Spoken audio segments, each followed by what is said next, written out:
Testy, testy.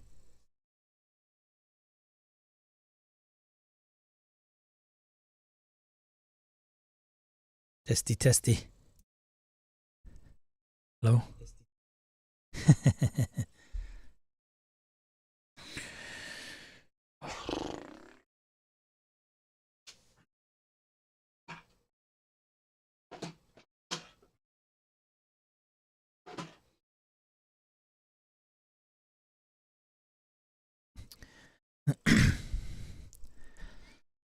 You know, this is Sean from How to RPG.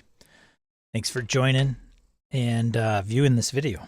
If you do find anything worth of value in here, be sure to give a like or subscribe. That'd be greatly appreciated.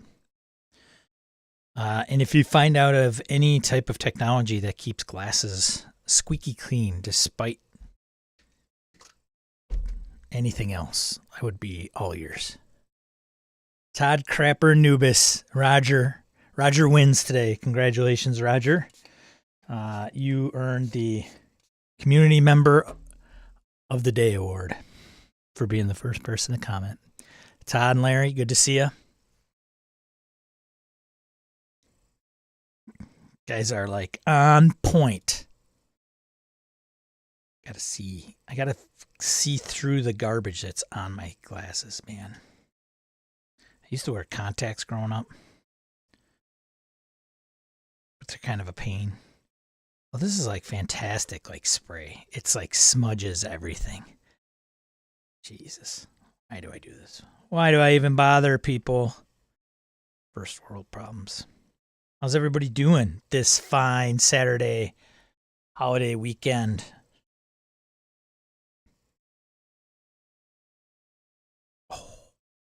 I have another question, but I don't think I'll ask it. So today's question is, what do you like about role-playing games, tabletop role-playing games? What do you like most about playing tabletop role-playing games? Playing, not designing, Todd. So, is it the combat, the exploration? What is it? What do you like? What do you like about tabletop role-playing games?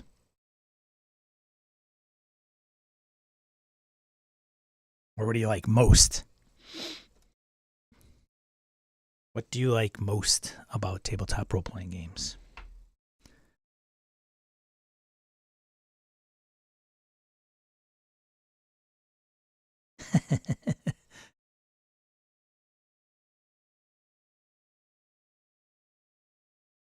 Right.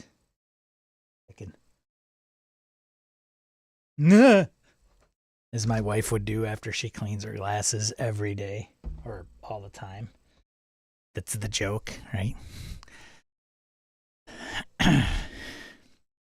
No, there's I don't know what kind of sports ball or hockey puck biscuit shuffling stick playing games you play. There's no prize for third, fourth, or fifth place. Come on now. As Todd Crapper says, what? No second place trophy? Phil McClory, whoa, check out the new camera angle. Morning. Morning, Phil. Joe, morning. What do you like most about playing tabletop role-playing games? Like very softball. Like, no wrong answers. Could be anything. Larry says, for me, it's the social aspect at the table. It's seeing friends. Right? All right. Larry has friends. That's good. Phil says, I like killing players and when I'm a player winning. Haha. So, Phil, we don't encourage killing players. Player characters, sure, but not the players. Don't kill your players. Very, very much not encouraged. The social creation. We get to be creative in a group and tell that story, says Joe Swick. Okay, got it. Phil McClory responds, fair point. Yeah. Minor detail, minor semantic detail. Gabe Dibbing, exploring how stories happen with other minds than just my own, and mechanics as the physics of narrative. I feel like I should say that in more of a profound seriousness. Gabe states, exploring how stories happen with other minds than just my own, and mechanics as the physics of narrative. Let's see. Yeah, right? And it's interesting. I find Gabe's comment more interesting because I know Gabe. I know many of you. But Gabe is is literary. He's got a literary background. Literature. And so exploring how stories happen with other minds than just my own, I'm sure Gabe would be happy to sit down and pound out a novel, short story on his own, but I think it's safe to say that I would interpret his statement as RPG and the strengths of RPGs and having other people come up with certain things that create a story.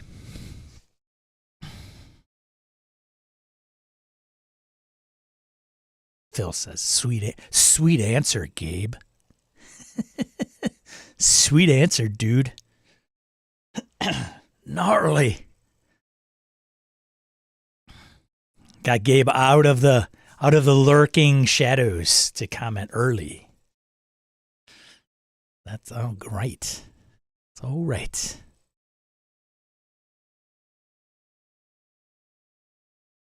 Harrigan, exploring new worlds, places, people, things with the others around the table, and using systems and mechanics that support and spur what they're trying to do.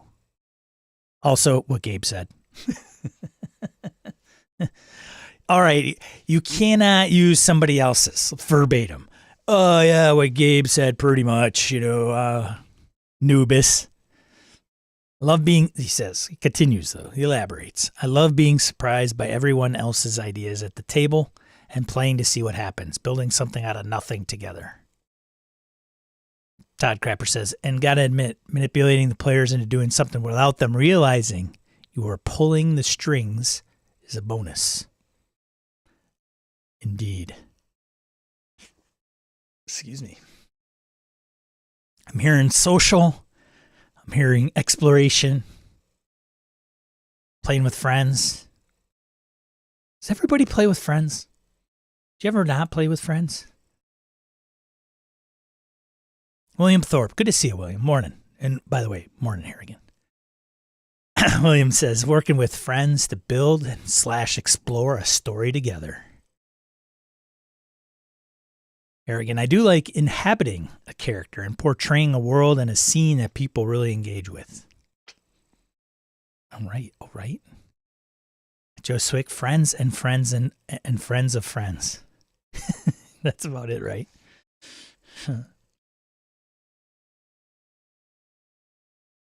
CJ, good to see you. CJ says playing with strangers is exciting, but kind of nerve-wracking too. Why do you play, CJ? Why do you play, CJ?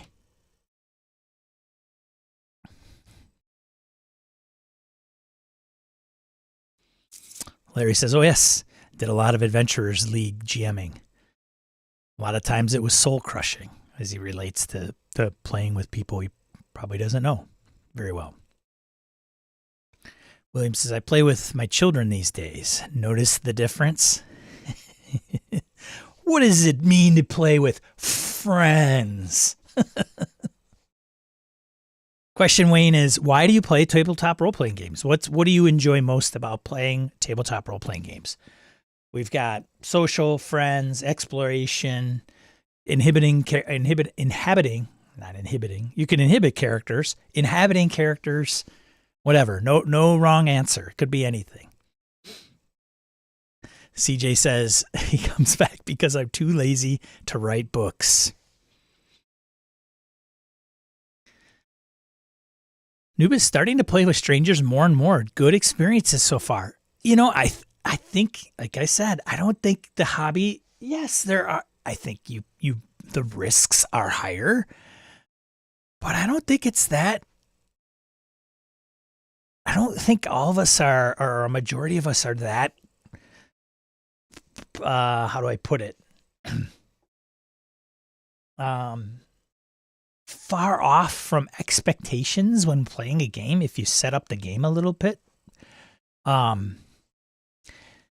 don't know, age might play a piece in it. Not necessarily. These are very general, vague things, right? Like maybe goes into why somebody would play with others that they don't know and what kind of factors play a role in that. Could be age, could be the games that they prefer to play. Sometimes it could be from where they are in the world, like culture, might play a role. But I think overall, it's probably not going to be, it may not be optimum. Like it's not, you might not, there's something to be said with friends that know each other, have inside jokes, they understand their background and some of the things that you can poke at, push buttons, if you will, where with people that you don't know, you don't. But I think for the most part, I've been very fortunate to play with quite a few people that I don't know really deep.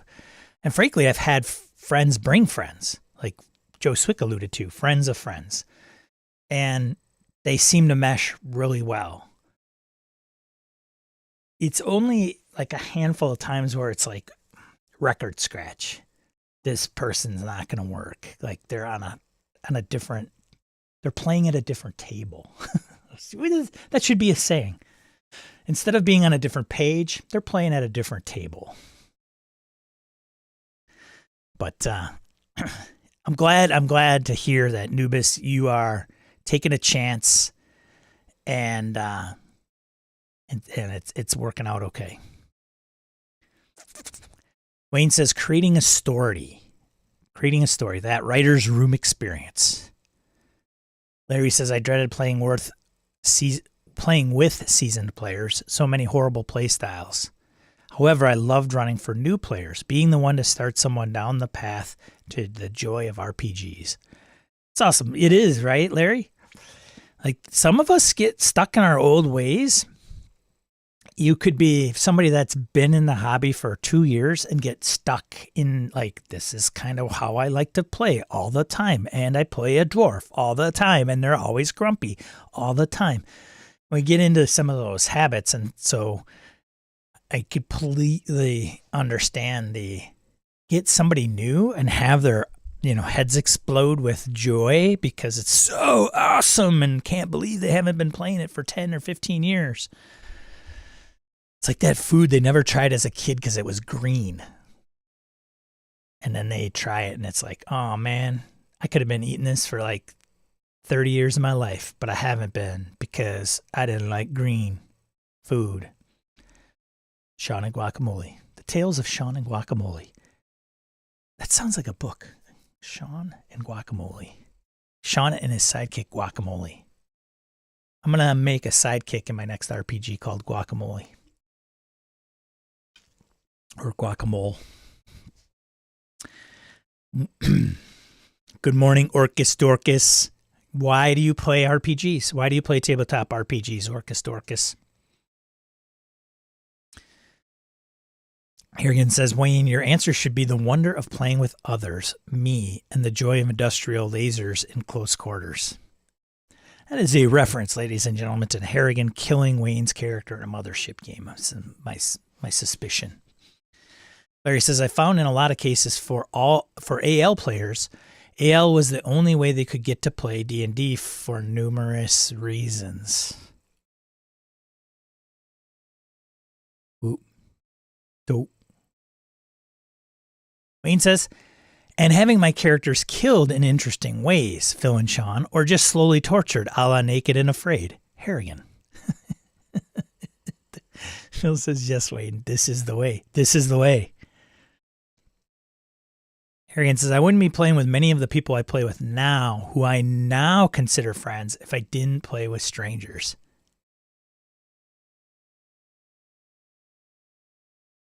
Indeed. Indeed. We were all strangers once, right? To some degree. Maybe not. Some of us like new friends, and then we got everybody in our friend group into RPGs, but not some of us, no, as we got older. It's a good point, Harrigan, for sure. Nuba says, you mentioned different cultures. I play in a game in a couple weeks that will be run by a dude from the Philippines. Curious about that one. Yeah.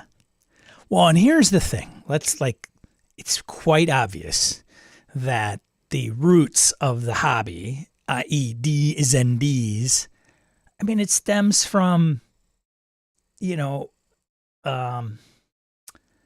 Middle Ages Europe for the most part, right? Like, it's not the same as if you play, Asia cultures don't have that same one for one analog. So, I wonder why D&D's like not the number one. Maybe it is. I don't know. Isn't the number one biggest seller in Japan, so to speak?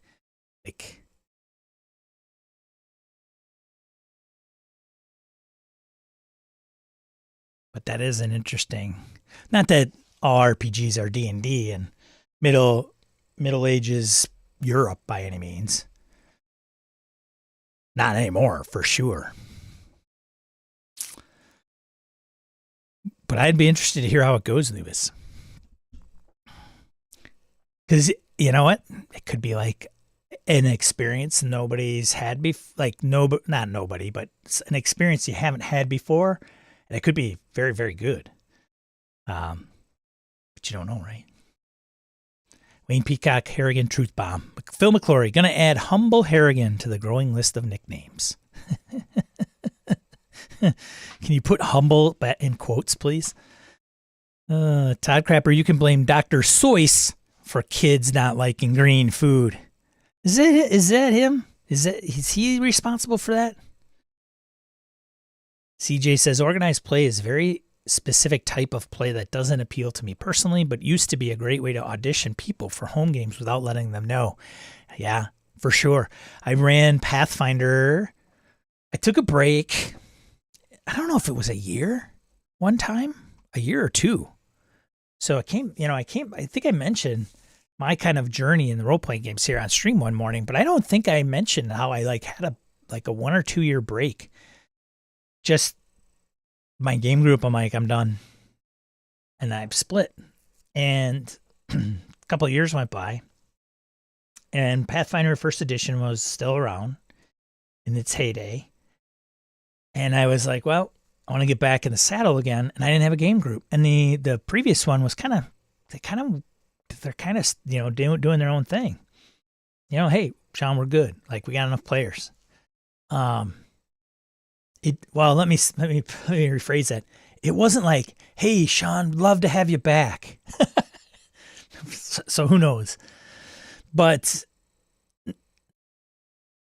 I put up flyers in the local game store for playing Pathfinder and running Pathfinder Society. And of course, a lot of game stores have like these policies that say, hey, if you're going to run a game in the store, you have to be, unless it's full, your game is full, they encourage people to get others to come in, especially in organized play. Like if you're running an organized play game, it was kind of like you got to open it up to anybody to play at your table.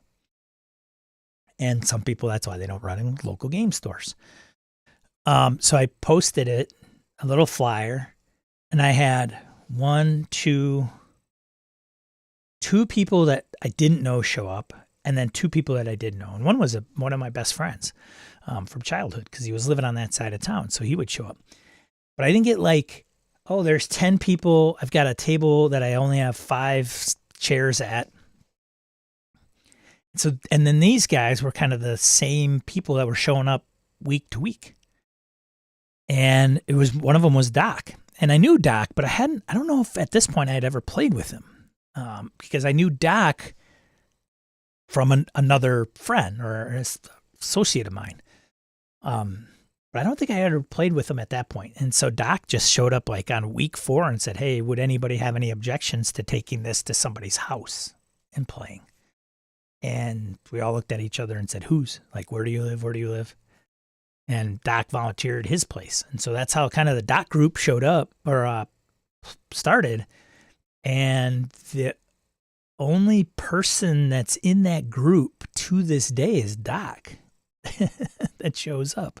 Like the whole crew has kind of changed over. So,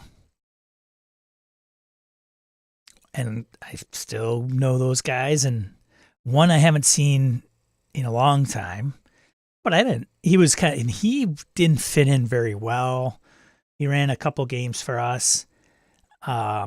His style was a little different, and he moseyed on his way, and I haven't seen him since. But I didn't think he was a bad guy, and I'd play with him once, or if there was a con game or something. Anyways, I don't know what made me go on that rant. I think it's the AL and the strangers piece, and then becoming friends. CJ continues, one-shots, demos, and conventions can do the same with less people there to win, though. Yeah. COC in Japan, Harrigan says. So Call of Cthulhu is big in Japan. And yeah. Todd says, people's origin game has a huge impact on their play style moving forward. I've always thought it was a huge decision factor for folks, but I've discovered it affects play style too. It's a good point. Your first experience to role-playing games can be very, how does Todd put it? Like, what am I trying to frame up? Very, forming, I guess.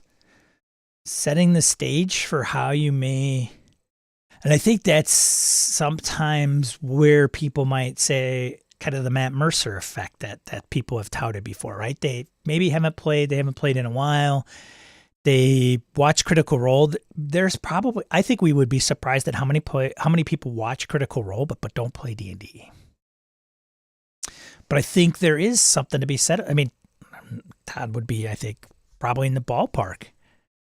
How much has our gaming DNA been formed and kind of been a staple of who we are in the role-playing game hobby based on our first experience doing role-playing games?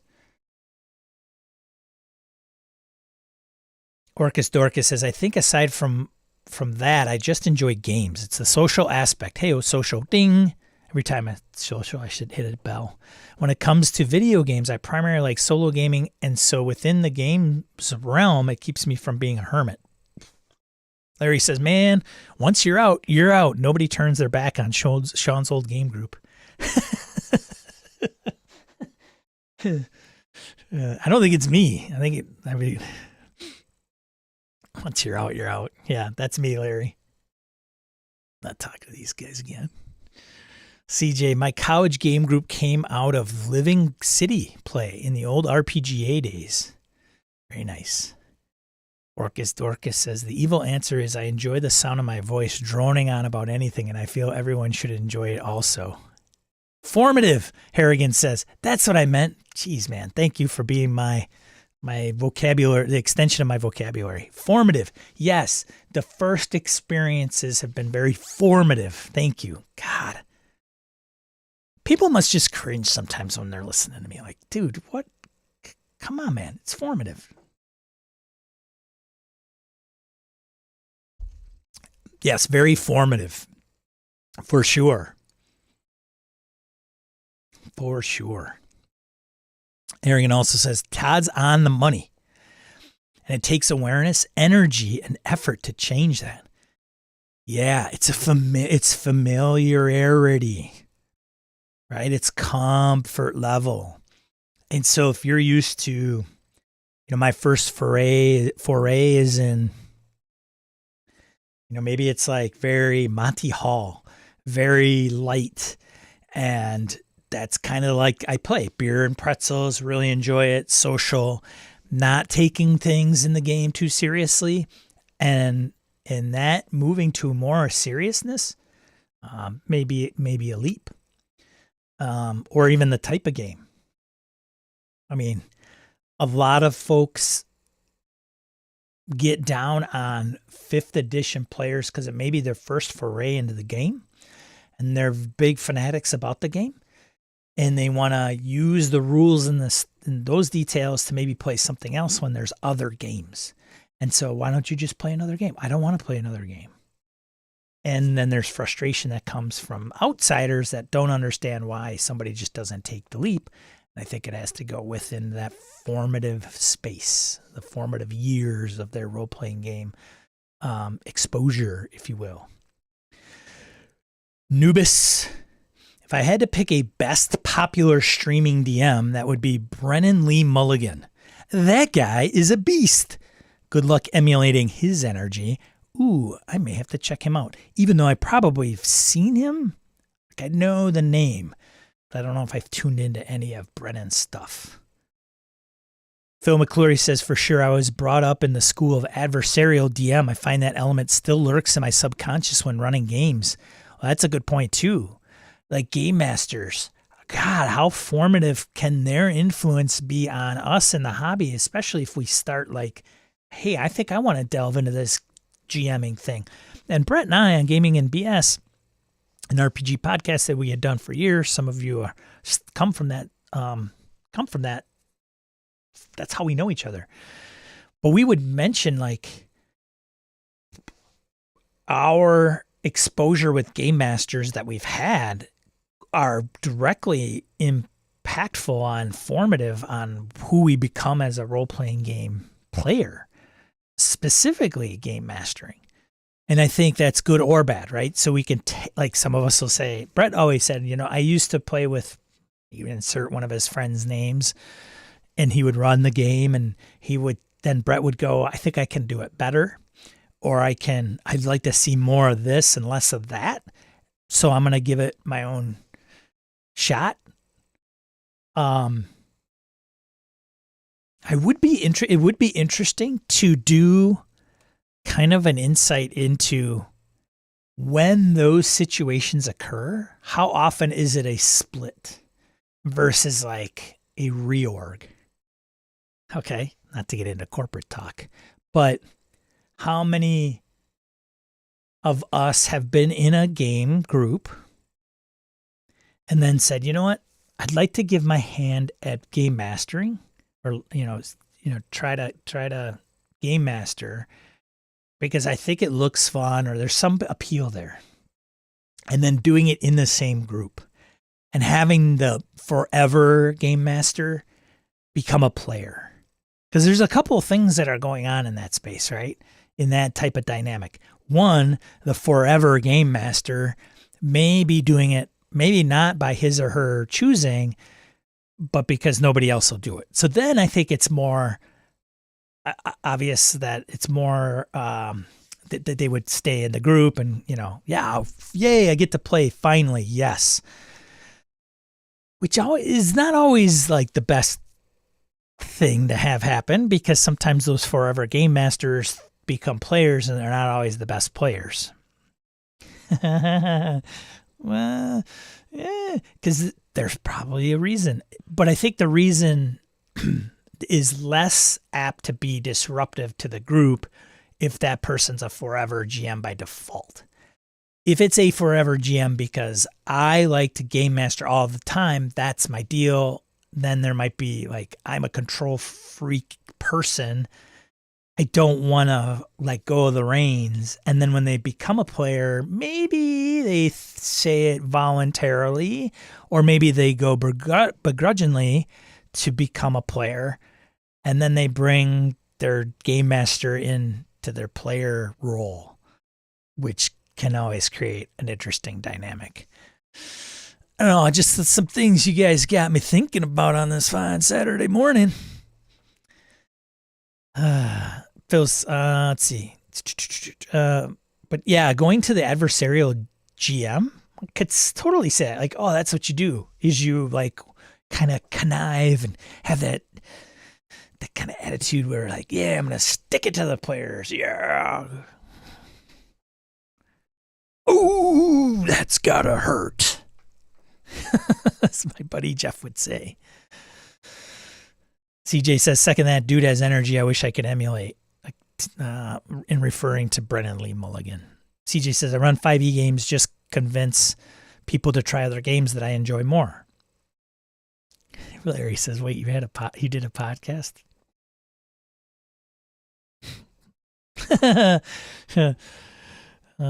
Orcus Dorcas, the old bait and switch.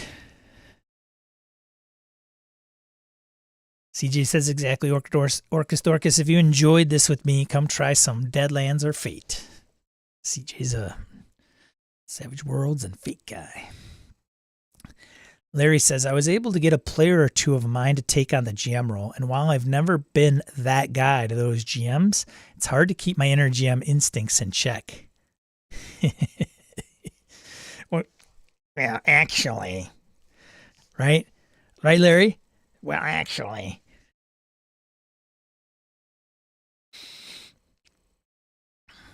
Mansplaining knows no bounds when you're a GM as a player. Nubis, do forever GMs that have abundant experience running narrative games have a higher chance of being good players. I would say, I don't know if narrative games needs to even be in there, the narrative piece. I would say, do forever GMs that have an abundant experience running games have a higher chance of being good players? And I think it can go either way. But I would say like right now, Phil, Wayne, Harrigan, and Kevin are all in the Forbidden Lands game or 1 week rotation.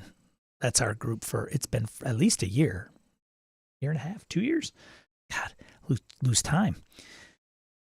All of us game masters. As a matter of fact, most of us have our own groups. Phil has his own, Kevin has his own, Wayne runs for his own home group. And I would say playing with them, with the game master experience that they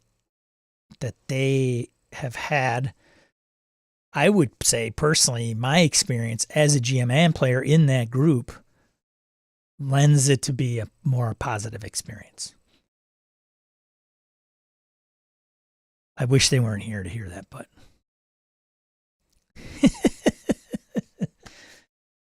because there's the empathy piece. Like, I think many of the GMs empathize. Like, okay, I know that Sean hasn't run this game before.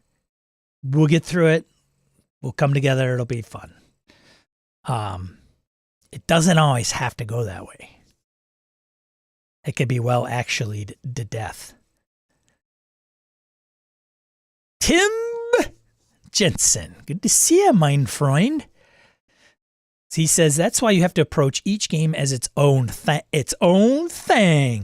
as David S. Pumpkins would say. Different RPGs require different skill sets.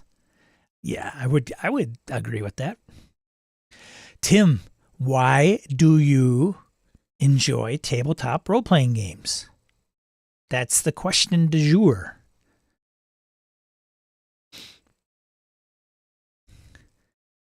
Larry says, mainly it's the brain weasels constantly saying, I could do that better. Or, that's not how I would did that. That's not how I would have done that. Harrigan, playing is a key way to improve your GMing. Wow, profound. Larry says, GMs as players see the plot hooks and eagerly takes the bait for the sake of the game. Sometimes they're pretty in our face when we're a game master. I see where they're going. I see what they want us to do. I know where this is leading. Into which case I would say, run Delta Green Impossible Landscapes because they'll never know what the hell's going on.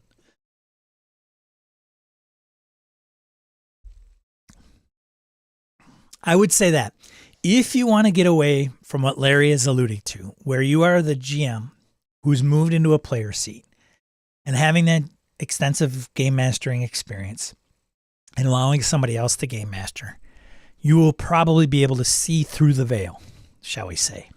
Maybe a little bit more clearly than other players. Not always, but say you do. If you want to just rip that apart, then then run Delta Green Impossible Landscapes.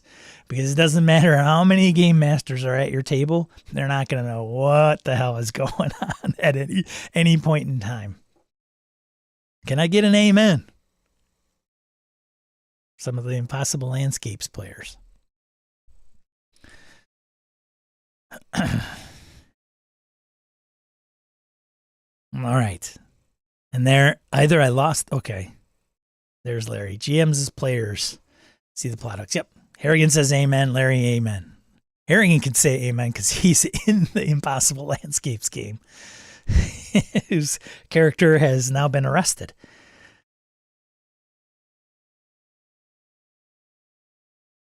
I don't know about arrested, but has had the police apprehend her and being in handcuffs. along with Feeling Good Lewis's character.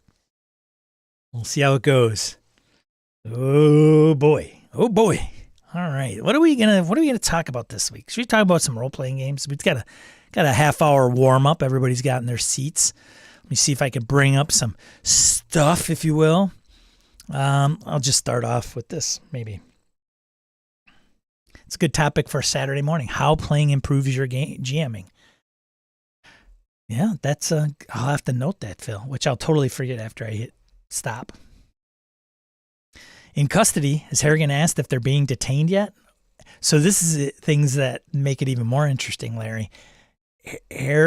Harrigan's character is a female federal marshal. So she's like, I'm a federal marshal. Now, in the situation she's saying that she's an FBI agent because she has FBI credentials. That's kind of her Delta Green cover. So she's like, why are you arresting me? I'm an FBI agent. Let me just show you my ID. And the local PD seem to not care at all. So it'll be interesting on the next session where it picks up. And they just happen to be outside of a mental health facility, psychiatric facility in Boston. All right, let's do some of this, huh? That is not going to get her done. Get her done. I should probably get my browser source squared away. 1 second, please.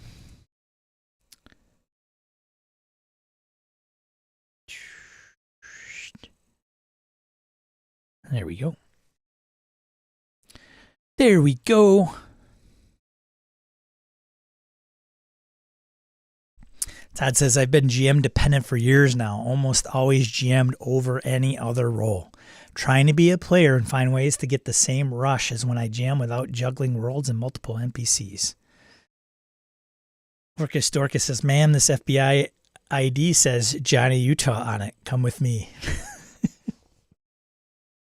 Bonus points to anybody who understands Orcus Dorcas's Johnny Utah reference. First one gets a special prize from me.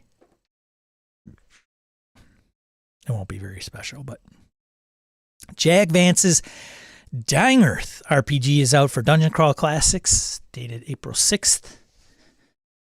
Did anybody splurge on this? So this is by Mark. Is that Burner? They spell his last name wrong. Julian they did. Oh, they hashed it. Julian Barrick. It's Julian Bernick, I think, right? Unless there happens to be two Julians that have very similar last names. Wow. Bob Brinkman, that's Jen's spouse, who I know, and Terry Olson, authored game, weighs in at 278 pages. It's on TTRPG.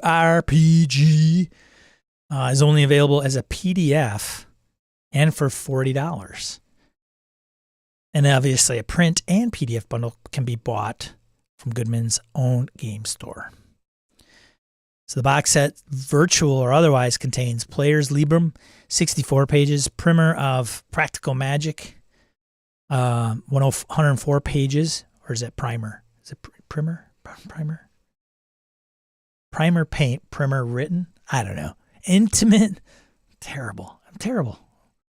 Got a 4th grade education. Intimate anatomy of several creatures and personages of the 21st eon. A map of the environs of the dying Earth. There's also new material for DCC, new classes, new creatures, patrons, and spells. Magician, Vat Thing, Wayfarer, and Witch. New rules also include grudge tokens, which build up and are part of the resentments that characters build up. Goes in a little bit about the dying Earth. So, yeah, dying Earth. Nobody? Nobody?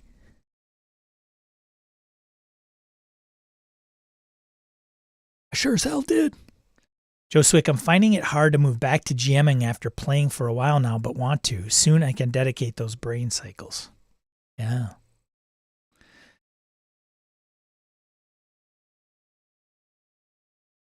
Orcus Dorcas, it's a beautiful set and done with as much love and care as they did with Langmar. You got it, Orcus Dorcas?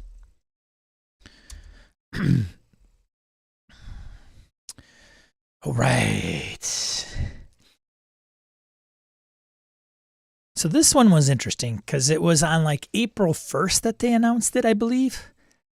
So Phil Reed steps aside as CEO of Steve Jackson Games. So Steve hasn't left the company. He's just stepped aside as being CEO. At first when I read this, I'm like, oh, he's gone as like out of the company for some reason.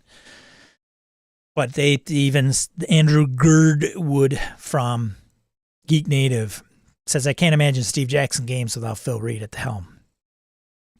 And then said if the news of Meredith Placco taking over as CEO at the games company had come out on April 1st, not April 3rd, I'd be suspicious.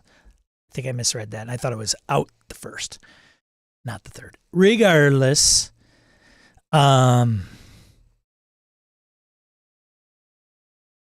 here is the announcement. So I don't know if this matters much necessarily, especially in the RPG space. I don't know. Like, I don't know. Is Steve doing much in this? Like, they just did what? Fantasy, whatever the box set Kickstarter was.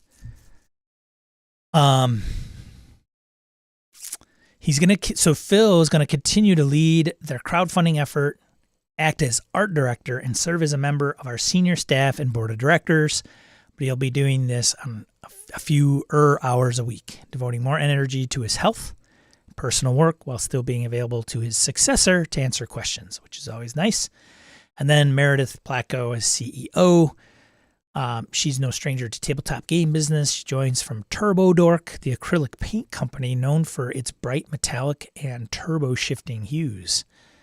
Her leadership has helped grow TD into a favorite of many painters across the globe. She's brought new and innovative ideas to the hobby while successfully managing a collective of creatives who know no bounds. With that experience, she is well prepared to step into her role at Steve Jackson Games. There you go. Meredith got her first taste of RPGs in a Telnet D&D campaign with her mighty 9600 it's baud, right? Kilobaud?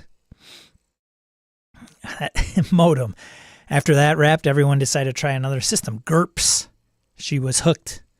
Now she gets to play TTRPGs every other week with friends in a real-life setting of a comfy game rule. When not playing her cleric was going through a crisis of faith, Meredith can be found cuddling in a pile of rescue cats. Well, there we go. Some industry news for you.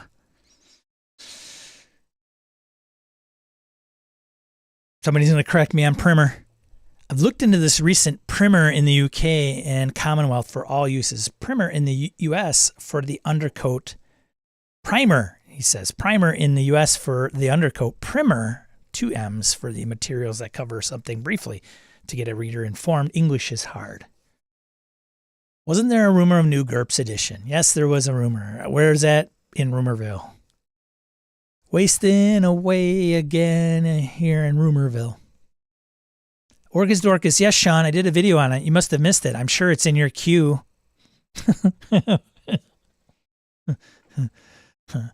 Oh, oops.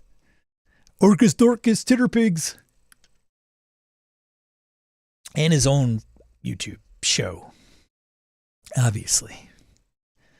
Berrigan says Phil also needs time for all his Merc Borg stuff. He's talking about Phil Reed doing Merc Borg. Yeah. Probably makes more, right? Hey, Uncle Steve, if you just paid Phil more. Just kidding. I don't know how much you pay him.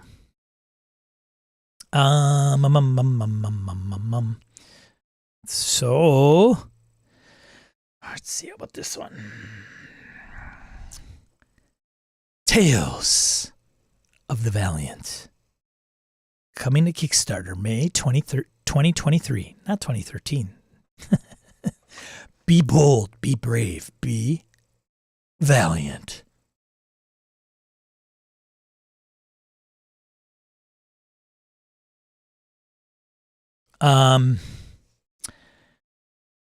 Tales of the Valiant, or TOV, because it's not TOTV.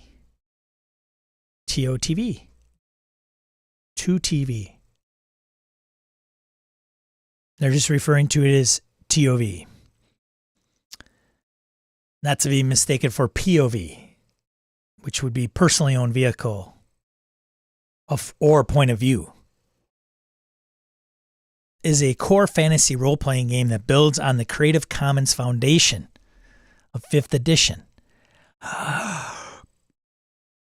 So they are not doing ORC?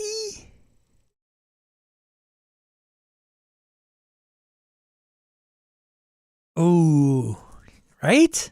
That's like the deal.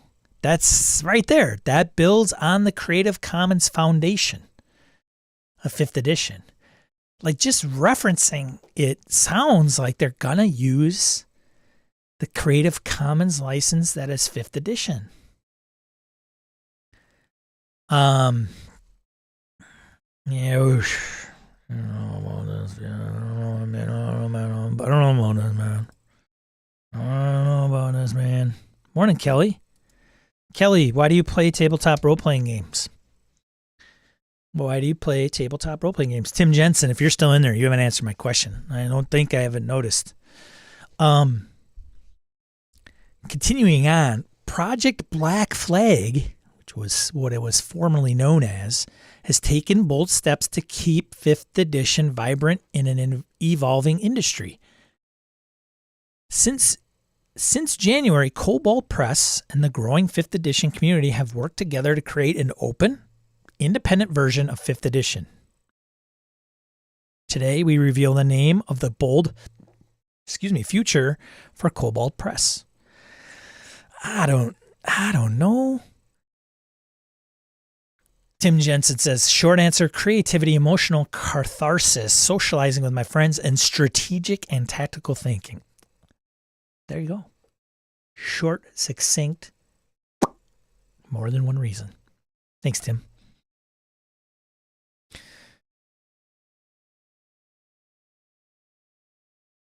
Have to give Augie snackos. What do we think about this thing? We are writing TOV now. When it's done, it will be based on the new Core Fantasy Role-Playing Rules, CFR. CFR I added. If you're just joining us, Cobalt Press is committed to releasing core fantasy role-playing to everyone under an open, perpetual, and irrevocable license. It's like the SRD, but more thorough. Yeah, this is the new name, Orcus Dorcus. Kelly says she likes playing role-playing games because she loves the interactive creativity and social time with cool people. Again, social seems to be the theme. Social, friends, people. Ugh. Ew. Ew. April Ludgate going on. Ew. Ron Swanson. I hate the public. The public is stupid. Anyways, moving on. TOV rules will be available in 2 books, The Player's Guide and Monster Vault. The Player's Guide includes 13 base classes, lineages and heritages from classic fantasy role-playing, and the rules you need to play or GM, all between 2 covers. The Monster Vault, 2 covers. Aw, man, I wanted a book with 3 covers. Damn it.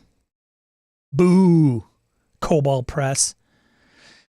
The Monster Vault includes every dungeon crawling and fire belching fantasy creature you need to craft compelling fantasy encounters. And I gotta say, Cobalt Press crushing it in the monster territory, right? Maybe second to Paizo, maybe, or first to Paizo. I don't know. But they've got the Tome of Beasts 1, 2, and 3, man. Those things are no joke. And it continues. And that's only a start. It stresses only. It's like in the wavy letters. I think it's called italicized. Tales of the Valiant goes to Kickstarter in May 2023 and ships to backers in 2024, but no month in 2024. So expect that late 2024. I don't know. During development, Kickstarter backers get an inside track with 2 additional sets of playtest material. Sign up now to be notified when the Kickstarter launches and become one of the Valiant. I think that should be a thing, right? Cobalt should market this. Valiant. Anytime they say that, they should just do that. If they start doing it, right here, right there, become one of the Valiant. And then you can go to conventions with your little tribe of TOVers. Are you Valiant? I'm Valiant. It's all in the marketing, people. It's all in the marketing. It's like Brett says, I'm shitting diamonds over here. What do you think about this?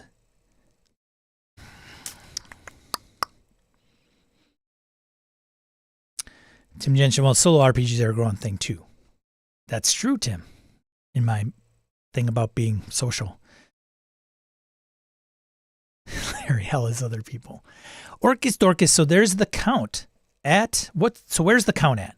Colville is making one. There's ORC, Valiant. Who else is doing their own after the OGL? Yeah, well, I don't know. CJ says, I'm interested in what this turns out to be. It's going to be, maybe they're going to do 5.5, which is also, oh, God. Hold on a second. Let me give Augie some food here. I'm going to be right back in uno momento. As a matter of fact, we'll just do this, and you can probably see me give him snackos. Here, Augie.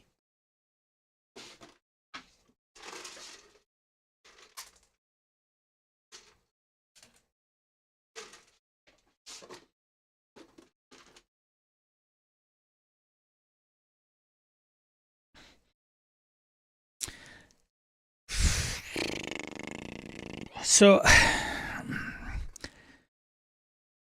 somebody should start mapping this stuff out. Maybe I'll do that. I had a timeline for the OGL thing started, but I don't think the timeline's the way to do it. I think this is a family tree thing. And I know there's one that's out there that has all the derivatives of D&D and like where's Labyrinth Lord and Swords and Wizardry, and like it's like forks of software, like right? And the thing that makes this even more interesting, not that I want to go into a bunch of D&D stuff, but D&D's just had so for those of you that aren't maybe aware, Wizards of the Coast brought out a bunch of people, flew them out to Seattle or wherever it was, LA, I don't know the venue, but had them flown out to give them probably all the D&D Direct announcements before the D&D Direct announcements were made public. And there was a kerfuffle online, as it usually is, specifically on the Twitterers, that basically said, oh, influencers are going to get, brought out, and they're just going to come back and say how great Wizards of the Coast is, and they're not going to challenge anything because, woo, Wizards of the Coast. And should they go, and how come a journalist wasn't invited, and all kinds of kerfuffle. So regardless, it went on. People were invited. Some people declined. Some people went. And I'm sure in that attendance, there were people that were like, okay, got it. And then there were people that challenged Wizards of the Coast. And some of that's made its way around the internet saying, yep, we went out there. And I remember specifically asking them this, telling them that, getting feedback, kind of giving a play-by-play on some of the details as the Wizards would like, and behind this curtain, we have a virtual tabletop. Ah! And they're like, wait, hold on a second. I have a question. How are you guys handling this? How are you guys supporting creators? And I think through Wizards for a loop, some people stepped in that knew the answers and then addressed that. The only reason I bring this up is because of that event, not because, but during that event, there has been talks of Wizards of the Coast not going with one D&D is like the next iteration of D&D. But they also, I don't think, want to reference it as 5.5 or 6th edition. I think they're just, I don't know what that looks like. But there has been talks and rumors and mixed conversation of saying that they're not, I think even Wizards even puts it out there, and I might cover it today.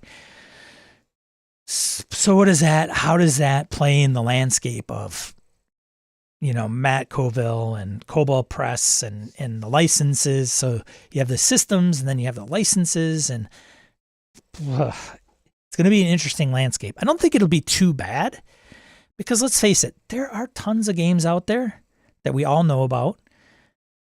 So what's another one? So if Matt Colville does one and Cobalt Press does one, okay, so Paizo, right? They've got Pathfinder. It's just another game. We could probably all agree with that. Now, the thing I think we may be getting hung up on is, so it's a derivative of, like, what is it though?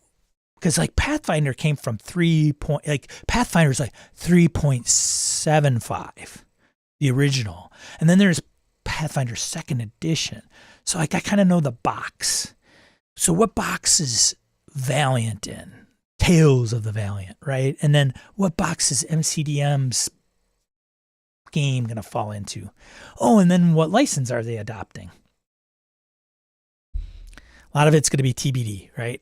But this is interesting because are they canning the ORC? And does it even matter? Like some of us like, I don't know. So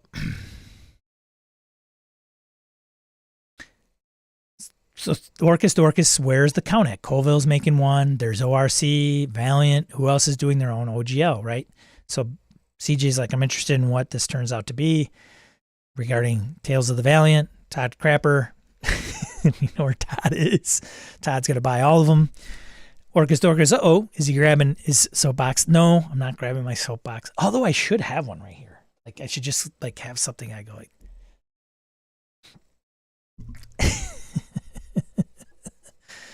CJ says, depending on where MCDM goes with theirs, I may check that out too. But I think MCDM, according to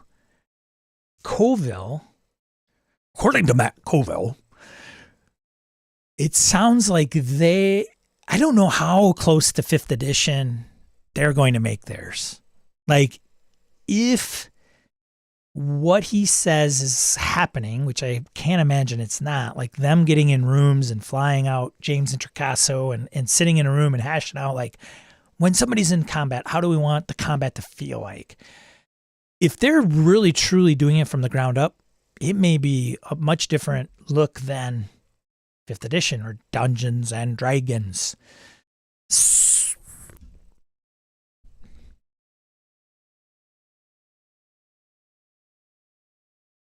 Or it might not. Maybe they slide. I don't know. We'll see. We will see. Only time will tell with any of this stuff. Phil McClory says, finally got Colville's Kingdoms and Warfare. I was disappointed with the kingdom element of the book. Underwhelming. Left a sour taste in my mouth. Not keen on his future Kickstarters. I haven't read mine, Phil. If it's aligned with 5th and I'm not playing 5th, then why, but I should probably read it just to see. Newest, I was never keen on Colville, honestly, shrug. Harrigan, Phil, to derive more entertainment from your purchase, just read the text aloud in Colville's voice. That's not a bad idea. Tim Jensen, it is the first responsibility of every citizen to question authority. Question Benjamin Franklin. I love Ben Franklin. I think I saw him on TV the other night.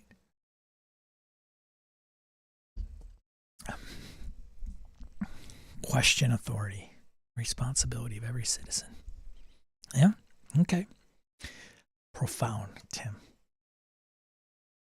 Phil says that event was a huge PR disaster for WotC. The revised edition is not 5th edition. No matter what they say based on the changes already introduced, it's 5.5e. They just hate editions. I'm reading, I gotta say, I'm reading Ben Riggs' stuff, listening to it, audiobook. Probably, it's not too bad. I mentioned in the Discord, there's some things that I mentioned. It's slaying dragons, so it's a little bit of it's him talking about, the origins of D&D and the TSR. Not bad. I've read Ewalt's of Dice and Men. I'm sure there's another one in there. I think I have one. Game Wizards, I have that. I haven't read that one whole. There are some things across all of them that are very similar. It almost sounds like, hey, if you're going to interview Tim Kask, more than likely, he's going to probably say the same thing to each interviewer, and then that gets put in the book. So there are some commonalities. So you could probably see some common themes, and if it's taken from the perspective of this or that. But it was interesting. I only bring this up because they talk about 2nd edition AD&D and how many they had sold. And they realized back then that they had this weird branding thing that people were like, well, what's the difference between AD&D and then the basic and then like 2nd edition versus 1st edition? Why would I buy the new version and all this stuff? And at this time, Gary was gone. Very interesting dynamic in that space. But it's funny when you listen to some of that history and then you look at current events, you're like, oh, okay, I see how it is. Very, very, very similar. So we'll see. We will see. And maybe I'll elaborate as we go. But it is interesting. Some people who gives a rip about the history? They're gone. TSR botched it all up. But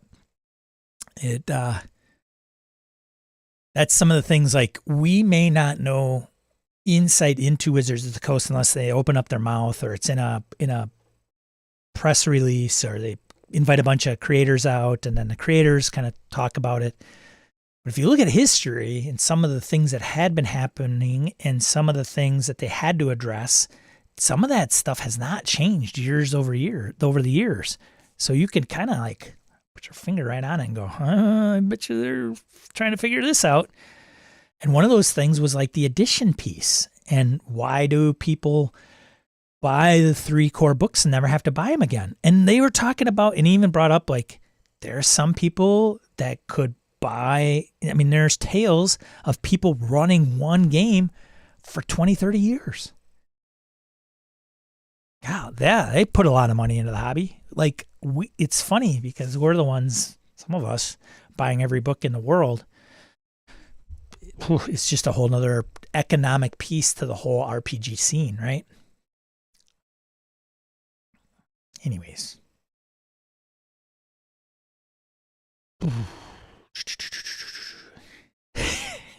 Phil says, Harrigan, I was reading it and I could hear Colville echoing in my mind. Tim Jensen, why limit the conversation to the experience of combat? Yes, for sure. Hoos, morning, buddy. Hey, Hoos, why do you play tabletop role-playing games? Hoos, why? That's the question. CJ, have you ever considered contacting Ben and guesting in his Plot Points podcast? I have not. I haven't listened to Ben. Like, Ben is an anomaly to me. I mean, I don't know Ben. I haven't run into him that I know of. I might have seen him, who knows, at a con. He grew up right down the street from me almost. So I don't know. I haven't thought about it. I wouldn't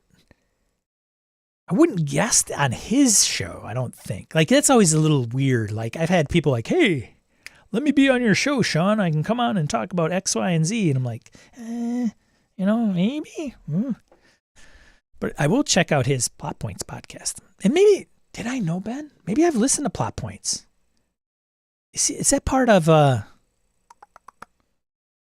is Sarah on there?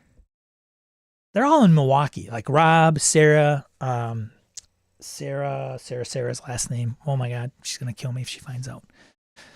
It might be that show. In which case I have listened to Plot Points at one point. That's a lot of points. Todd Crapper, it's interesting to see how things haven't changed over the last 50 years. Reading Slaying the Dragon, such as edition concerns.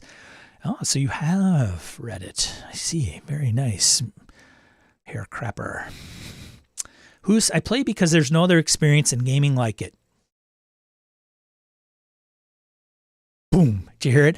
Boom. Squee. The mic drop. Fair enough, Hoos. Hoos's game. There's a room. It's made out of concrete. What do you do?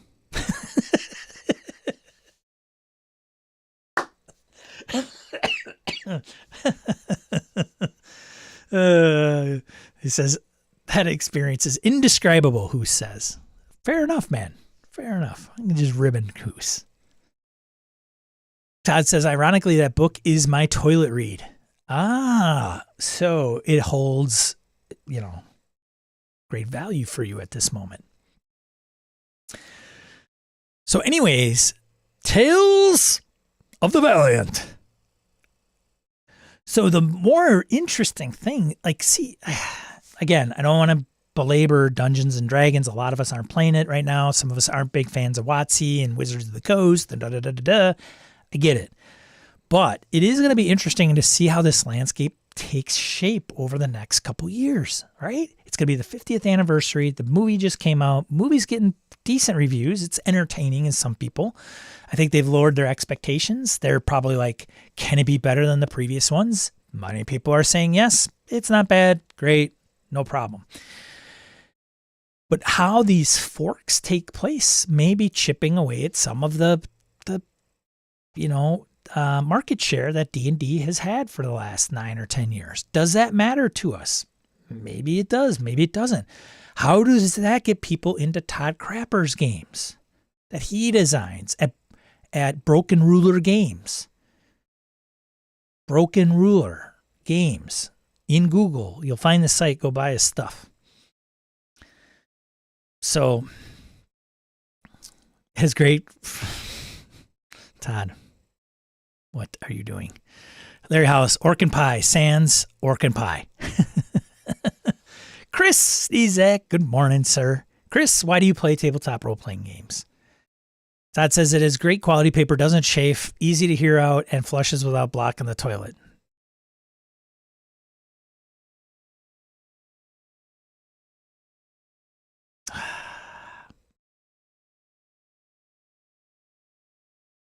My 50-cent check is in the mail. So do I get it like 50 cents every time I say it? Chris says because it's a sickness. Come on, man. That seems so negative. Like you've been infected. Infected with gaming? Whoa! All right. On to other things. Hello, people. Let's do this.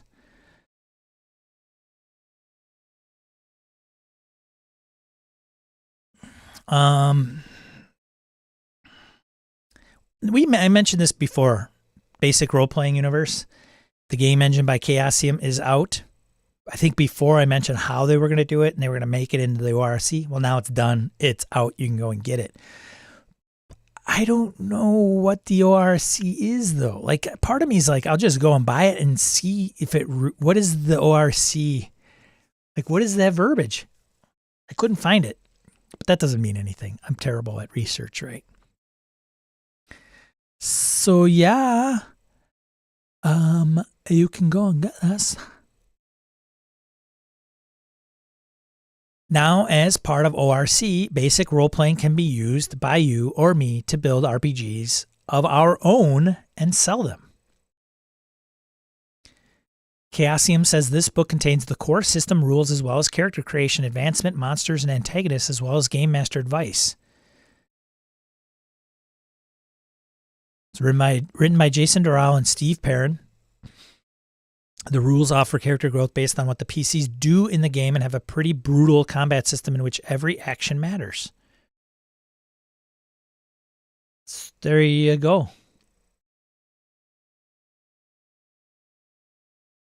Phil says, I saw the movie with the kids. It was entertaining. Only found myself bored once while watching. A highlight was running into former students who were part of the D&D club after the movie. Very nice, Phil. Todd says it builds until you hit the $5 mark, but there's a 10% fee to PayPal. Oh, bummer. Phil says, more importantly, they're still gaming together. Well, that's good. Rapper. Larry. Okay. Well, so there you go. Basic role-playing ORC, even though I don't know if you can even find the ORC out there, right? Is the ORC out there? It's out there somewhere, as Mulder says. The truth is out there. ORC game. Oh, it even came up RPG license. Chaosium. Paizo announces it. Final draft. Ready for public comment. On the Paizo. Oh, there we go. Just on Friday, literally yesterday. Hey, look at this. Might have. I don't know if the news has touched this yet. Look at that. Wouldn't have had a lot of time to bring it up anyway. So in January, Paizo and Alliance have more than 1,500 tabletop RPG publishers. I bet you didn't even know there were that many. I bet you didn't. 1,500? 1,500. That's like, I bet you can't even name them all.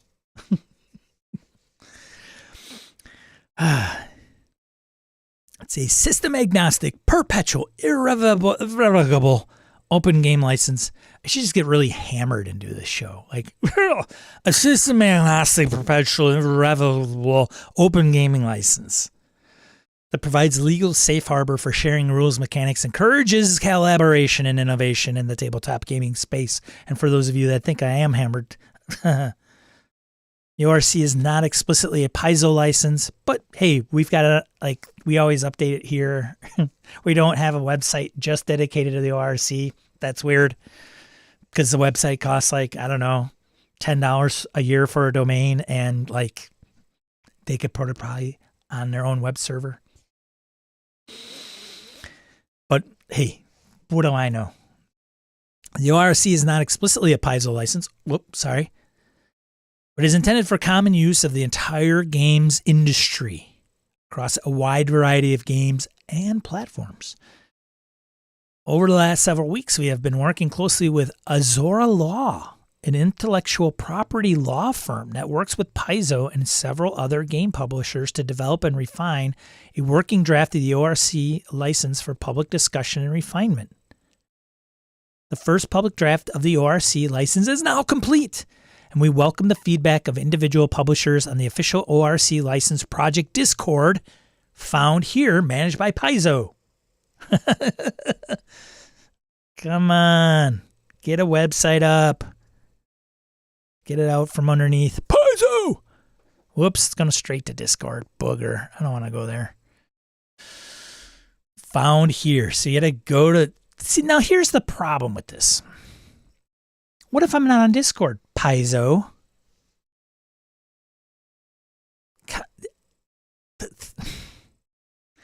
The irony is completely right in your face, right? Let's make it accessible to everybody. Just put it out on the web. Oof. See you, Tim. There's the Discord link in the chat if you would like to check out their stuff. Orcus Dorcas says phase 1 ORC, phase 2 ? Phase 3 profit. I thought, he continues, I thought we were guaranteed at least one Drunken How to RPG a year on the top tier Patreon. Well, I suppose I should probably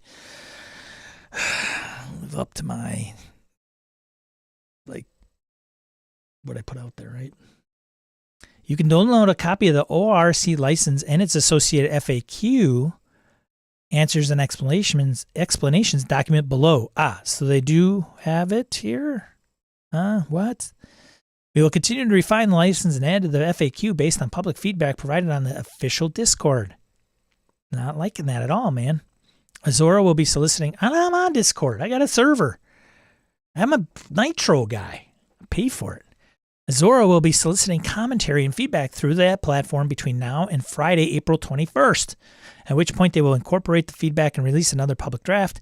If additional rounds of public commentary are required, the process will continue until the license is complete and meets the needs of the majority of participating publishers.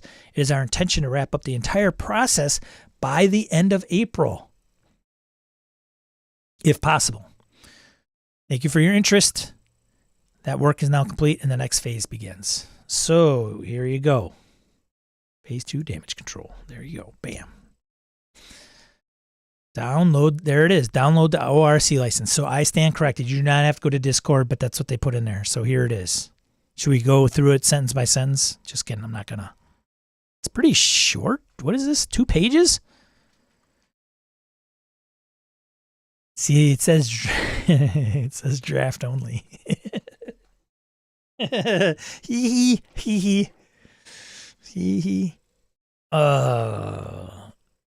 You know, I don't know. There's, oh, wait a minute. Is it just loading?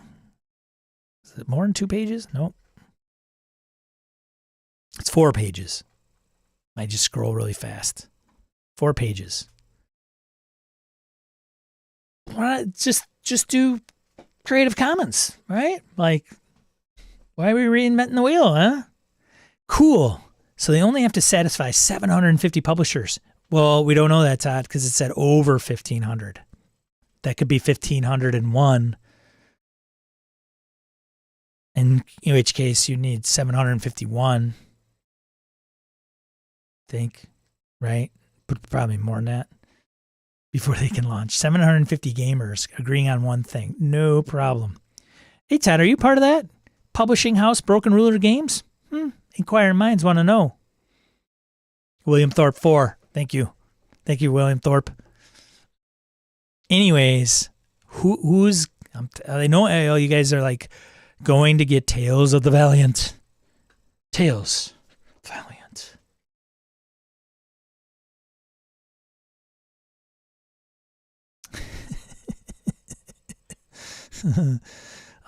Here. I don't know if you guys know this. Some of you might know this. White Hack 4th edition's out. Did you guys know this? Did you get the memo? I know some of you guys like White Hack.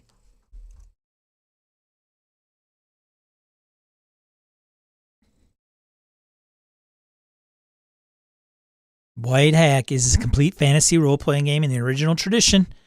In addition to custom settings and adventures, it can run just about any material from 1974 onwards with a great ease and little or no conversion. Bold. This works by picking a very limited set of pieces from a traditional, modern, or foreign stat block and then triangulating them to pinpoint how a monster's spell or ability works.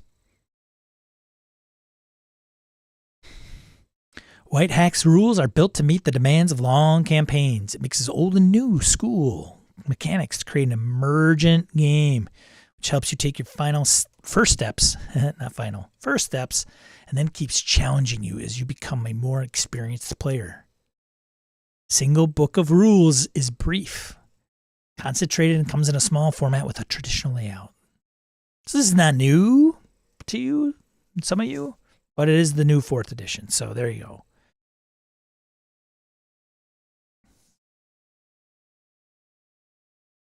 Meet the new game.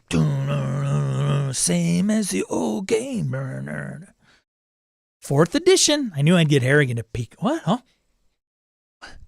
Wait, heck. Maybe I can get through this one without falling asleep. Probably not. It's short, brief. Orcus Dorcas. So what happened to ORC? Well, it collapsed because 751 people couldn't agree on how to pronounce Drow, Asmodeus, and Zine. It was utter chaos. A game designed to be the last RPG you ever play? I'd check that out. It's got to be a dangerous game, right? This came across it. Obi Fernandez. I think this came into the Discord. Somebody posted. I apologize for not giving somebody proper credit.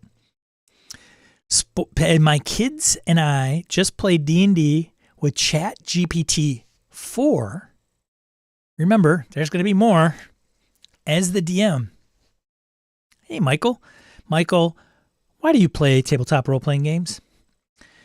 Spoiler alert on Obi Fernandez's article. It absolutely blew our minds. Have you guys seen this?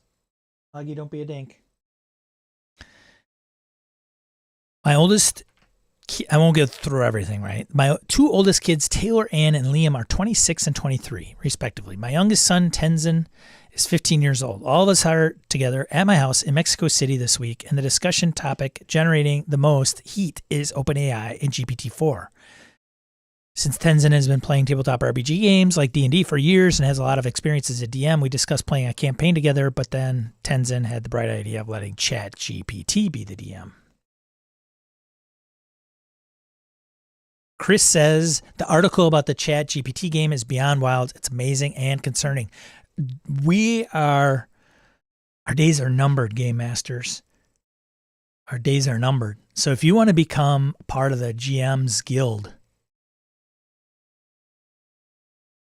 trademark pending, and frankly, probably need a different name.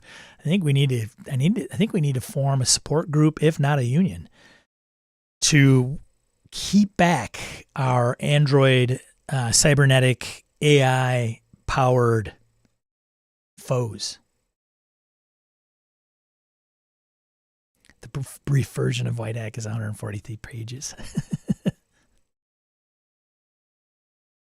What follows in this blog post is the transcript of the game that we played, where we tell ChatGPT we rolled dice. We are using Google's die roll mechanism. I feel like the transcript speaks for itself, but before reproducing it, I will state for the historical record that my mind is still exploding from all the inevitable innovation and legal controversy this kind of usage of large language model technologies will provoke in the coming months and years. Software development for this kind of use case will never be the same again. I've not read this. Full disclosure. I get chills just thinking about what this may look like. Because what's going to happen with translation in like the written word to verbal is not very far off. And if we need a game master, they don't need Sean.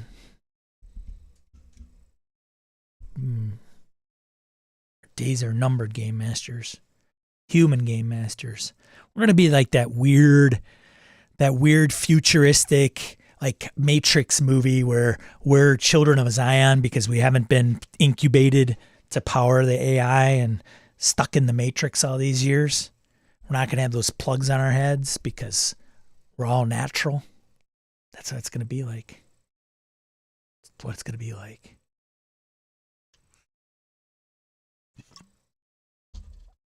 Do you guys play a game? Yeah. What runs that for you? Is that human or AI powered? I got a human GM. Whoa. Bet you that's an experience. Oh yeah. It presents a lot of different challenges you'll ever find in what you get from an AI. Really? Is it better or worse? It's going to be different. Like this one time we spent like 3 hours debating a rule. Really? Why? Like doesn't AI like our AI just does it? Human Game Masters Guild. Yes, Hoos. Hoos, will you be our steward? CJ says, I'm okay with being replaced as a game master if I could get decent bionic joint and back replacements. Heyo. Todd says, if it did, my money's on it'll still be a D&D clone. Well, ChatGPT should have access to other stuff. It produced a stat block for an NPC of mine for Star Wars Fantasy Flight Games Genesis system. So, yeah. CJ Cyberpunk me up. Orcus Dorcas, I mean, I wouldn't mind using it to finally complete my massive Nyarlathotep campaign that's been delayed off and on for over a year while I play other games. It'll be like the movie Multiplicity. Oh, yes. By Michael, what's his name? Mr. Mom. Michael Keane. Michael Keane. Michael Keaton. God damn it. Anyways, Michael says, I play tabletop role-playing games because I love the social storytelling experience and exploring incredible worlds. Social storytelling experience and exploring worlds. Nothing scratches my creative gaming itch like tabletop games.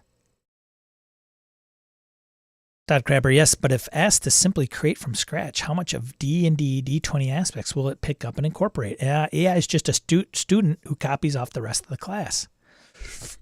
Yeah, I suppose. Maybe I'll do, has anybody put in GPT-4, like Broken Ruler Games?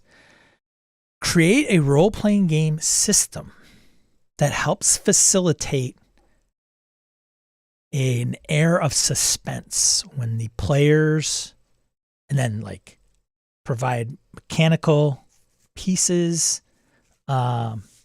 determination methods, whether it's dice, cards, toothpicks, whatever, and see what it comes up with. Who is going to be the first one to produce a groundbreaking role-playing game produced entirely by AI? And I should have it in the big picture when I say stuff like that. It's quite profound and gets your attention. Tad Leckman, good to see you. Why do you play tabletop role-playing games? Tad says, the end of a Blade Runner RPG campaign could be revealing to the AI GM that they are not human. Yes. Right. Todd Crapper, having a computer create a game is against my religion. Computer's going to be creating everything. It's Terminator, man.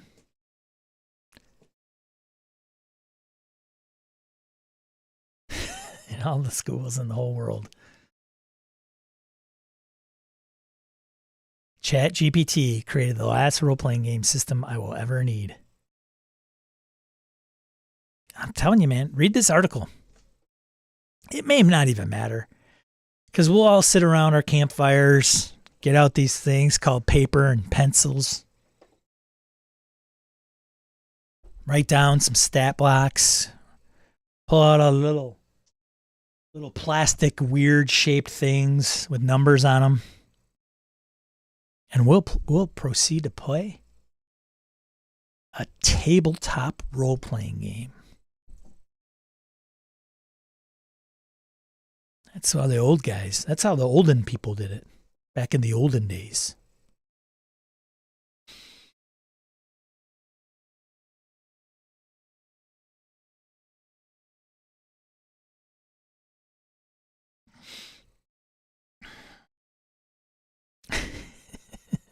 I guess I'm converting the Amish with an Adobe subscription. Jason Weitzel, why do you play role-playing games? Why do you play tabletop role-playing games, Jason? All right, so I hope you give in to our AI overlords eventually and understand the errors of your ways. What else can we talk about that grabbed my attention? Did I put the link in the chat? I think I did. Yep. Okay. Just want to make sure. Oh, we got some traffic. You want to check that out.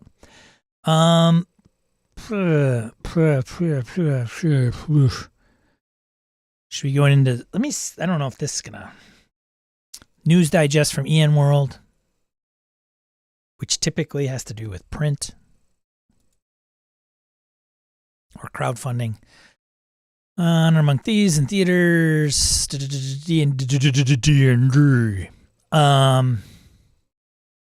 They talked about the sessions they had when they brought all those people out.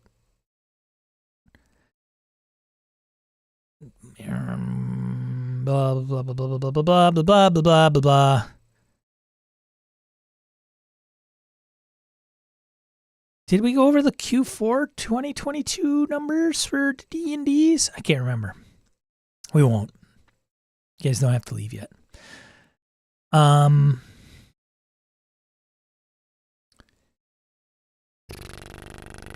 me see.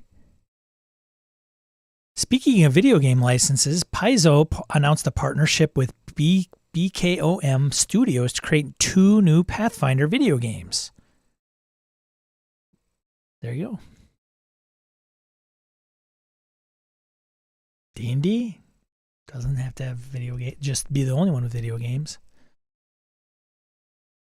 But how, I'm not okay. Hold on, video gamers, help me out. Like some of you are playing video games, I'm console guy, PS5, Xbox, I'm computer.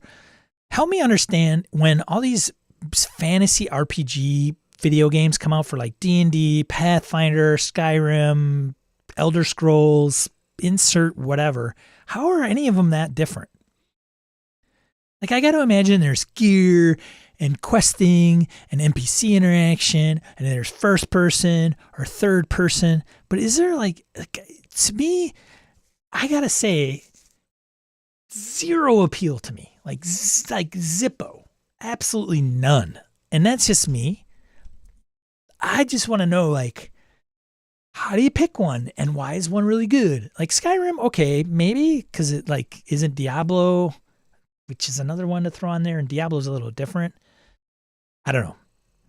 Help me understand the awesomeness that is computer role-playing games.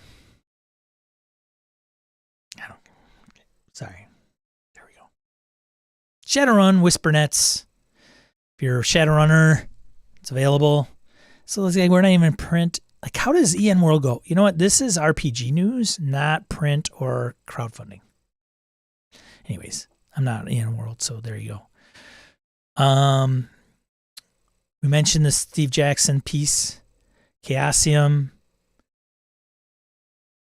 James Lauder has stepped down from his position. Did not know that. Did you guys know that? I want to play with James, run some games.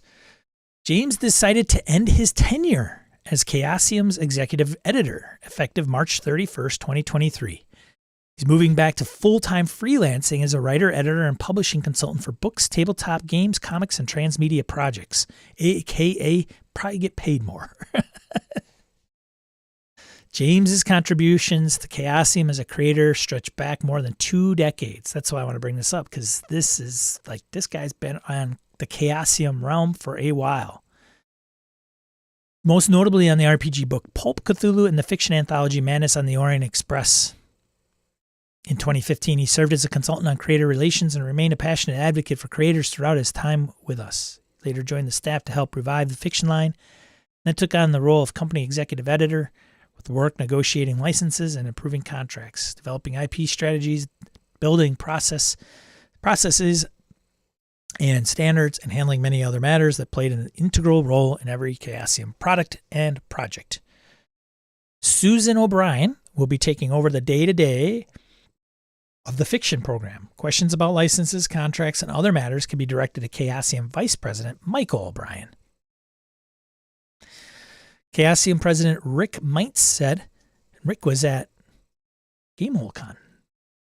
Rick Might said, James joined us when we sorely needed his expertise to help tackle a myriad of problems. He will be hard to replace, and everyone at the company wishes him the best in all future endeavors. And so do we. Good luck, James. Oh, I'll put this link in here so you can find it. All right, bam.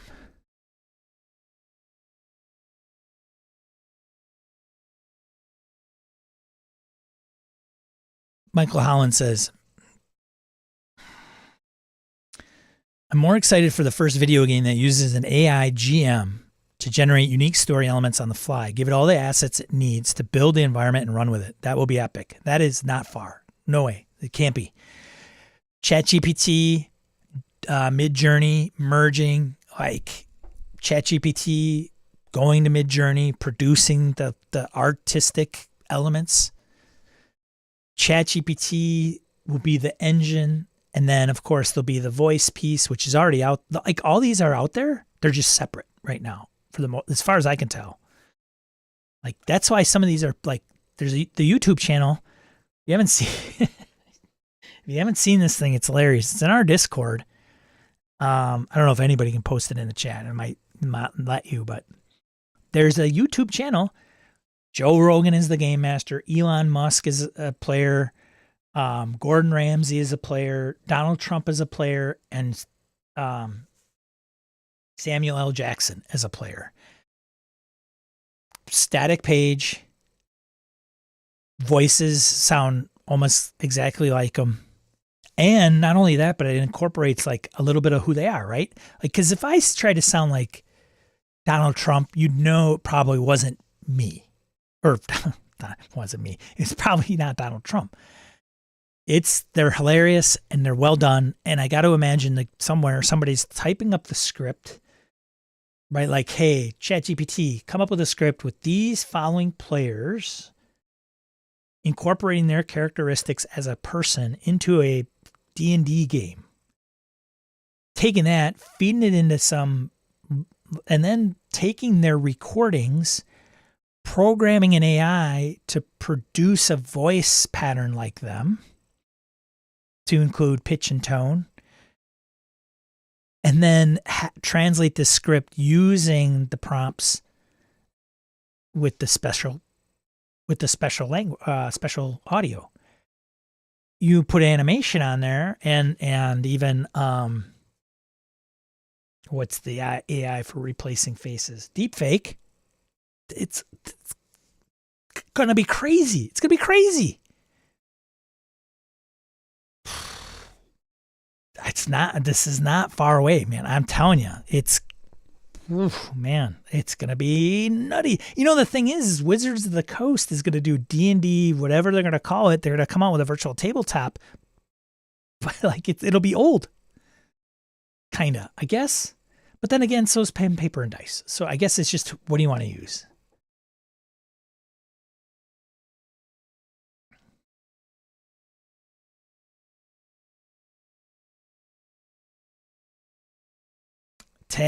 Tad says, I play tabletop RPGs for the surprising, collaborative, improvisational storytelling it generates. Plus, I like painting minis. Ding. Bing. Oh, man. Jason Weitzel says, why do I play tabletop role-playing games? Almost too many to list. But at the top, when it hits and the table gels, there's nothing like it. The highest degree of drama, laughs, collaboration, ... Chris Sneezak says, depends on the game play that I can't explain in 200 characters. It's also a visual medium and has varieties of storytelling. He's talking about video games. Yes. Okay. The question is gigantic. Fair. See ya, CJ. Orcus Dorcas, they aren't, to be honest. It's just how well the world you are playing is designed and presented as you play in it, in regards to my video game question. Thanks, Orcus Dorcas. Harrigan says multimodal. Combining all of those AI models. Multimodal, thank you, Harry. Multimodal. Just around the corner. I'm waiting for the day. This will be cool. Which probably isn't hard, right? Like all I got to do is take my likeness and put it into some AI, I don't know, something, right? Deepfake, right? Upload my likeness. Well, it's not even deepfake because then I'd have to move and act and whatever. But I need to do that, get some motion. I could capture my own voice. I'm not violating anybody's rights or privacy. Capture my own voice. I could train an online website to capture my voice. They actually have this. There's a thing called Descript. And Descript in the podcasting realm is super awesome. It's an editing tool. And the way that it works is if you have the voice in, so it's like it does kind of a translation. So it does like the voice to text, right? So you record your episode of podcast, your podcast episode, you upload it and it transcribes it, puts it in text. If you take out, like there's an and you delete it, it takes the out of the audio. If you pay for like the premium version, which is like $35 a month, you can actually train your voice so that if you type, you can use different voices, and I think you can type or you can record and then have it transcribed and then replaced with a different voice. So I'm thinking like, okay, I put in my likeness, I tie it to ChatGPT to come up with options based on hearing player characters' voices, right? They take that, translate it, understand it, and can respond to it. And showing up to an online game where I'm not even running it and nobody knows the difference. So yeah, I can take off my video. I could totally do that. My video doesn't work tonight, guys. I'm going to play without video. Hope you don't mind. I'm having camera issues. Sure, Sean. No problem, man. Cool. It's going to suck not seeing your face.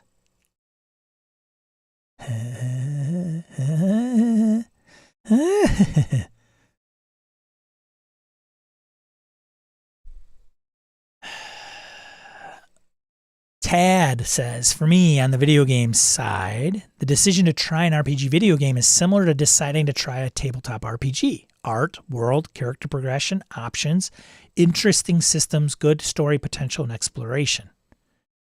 Michael Holland dittos that. All right. Chris says, you asked that question about video games and my head broke running down all the paths that are needed to actually answer the question. Yeah, no wrong answer. What's up, Christian Serrano? Like any stream, I'm all over the place. But the question that I pose to everybody is, why do you play tabletop role-playing games? Start there. And then, of course, because there is a article of Obi Fernandez using ChatGPT-4 to run a game for him and his family. And he documents it. And so that led me to go into our days being numbered as game masters. And why don't I just computerize myself someday and show up to the virtual table or online table and run a game when I'm not even there? Jason says, exactly right. D&D's new VTT is outmoded by 3 years. Oh, outmoded? By the time that releases, imagine where generative AI will be. Think about how far AI has come just since fall 2022. Yeah, it's the internet, right? Meta went the wrong way. Oh, crap. It's not the metaverse. It's AI. Metaverse will come, but Orcus Dorcas. Currently, Sean is going to become Max Headroom. Max Headroom. Todd Crapper Gas. You could relaunch Gaming and BS with a programmed far more agreeable Brett.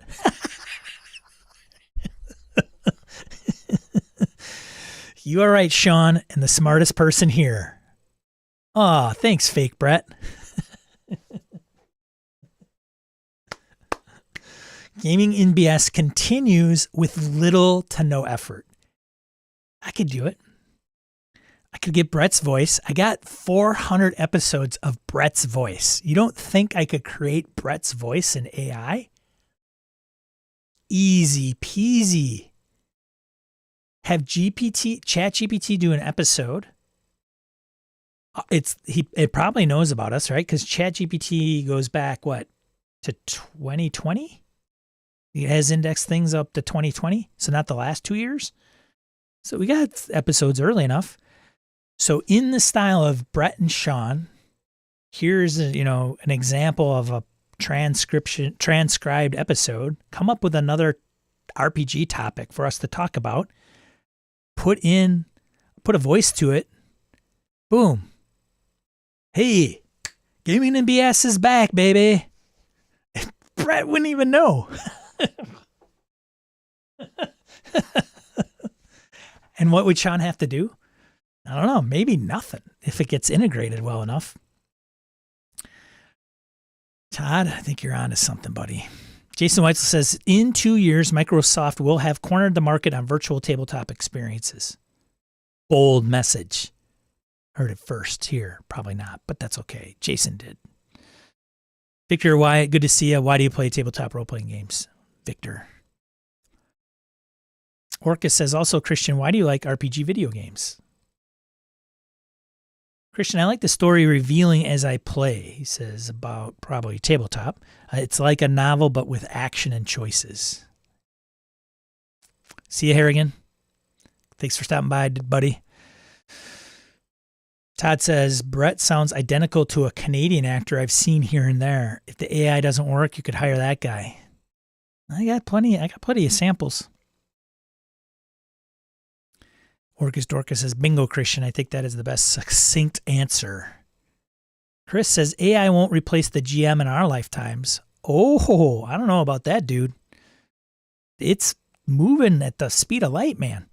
Like in a month, it's gone from like this to this. It's nuts. They've already come out with, what, two versions of GPT-4? Or GPT? But it'll be another avenue for people to play these games, a potentially fairly accessible avenue.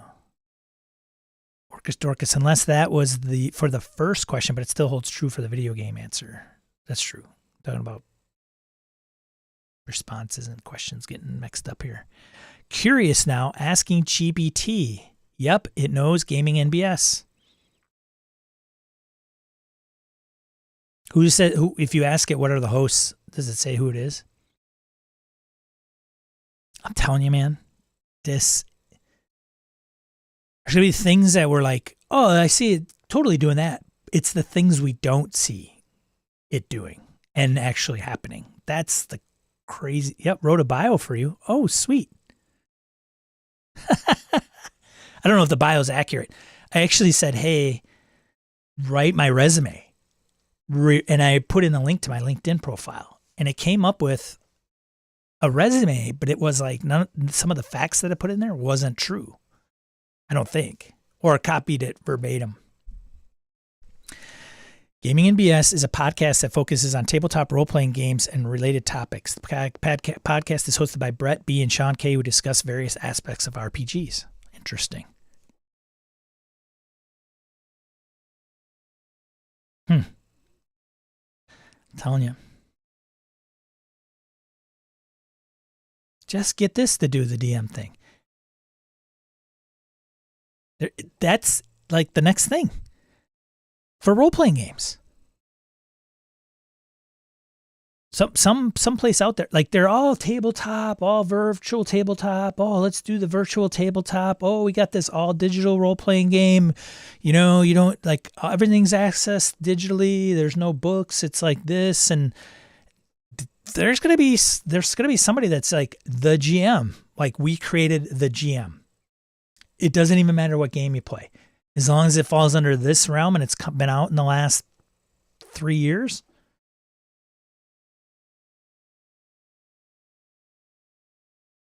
A resume that's not entirely true seems legit. Guess I can make dating profiles too. Yeah, I could probably embellish on my resume. It wouldn't matter. And nobody would know. There would. They say people on LinkedIn are more honest because it's public. But on their resume, it's probably not. Because like that, oh, wait, hold on a second. My resume is different than my LinkedIn profile. I should ask people that when I talk to them. Just a curious question. Is your LinkedIn profile your resume? No, they're different. Why? You got me going into shop talk. Who says when the AIGM shows up at my in real life table, then we will know that Skynet has arrived? Wait till you get an Android that you can change its face. Like put this different skin on it. Put Hoos on there. Because you'll be able to upload Hoos's likeness. It'll make a 3D model of it, and then you'll be able to get the mask printed.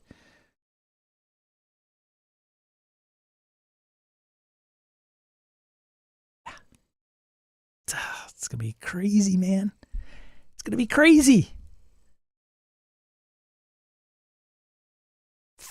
Maybe playing tabletop role-playing games might, maybe it's going to be looking like playing with sticks and stones, comparatively speaking.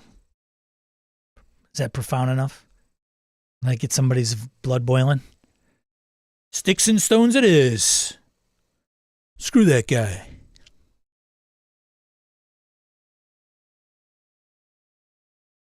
All right, print news.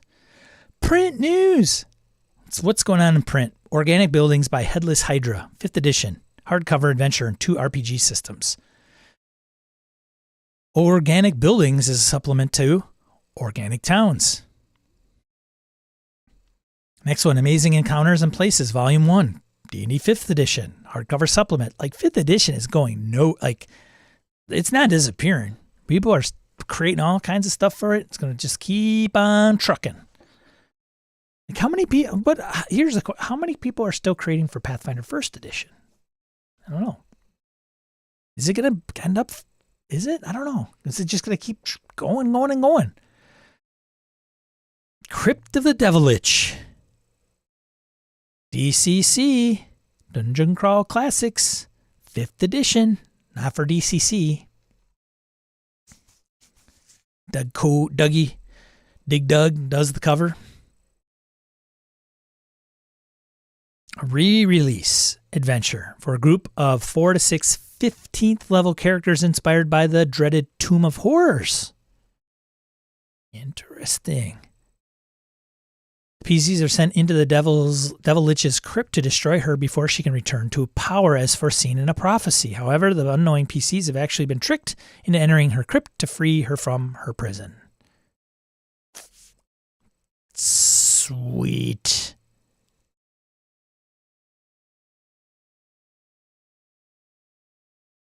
The font Cinzel Decorative is the new Papyrus. It's everywhere, but it actually looks good. Yeah. Thought so too. Like, thank you for educating me. I learned something new today, folks. Thank you, Christian. Up one. Oh, this one?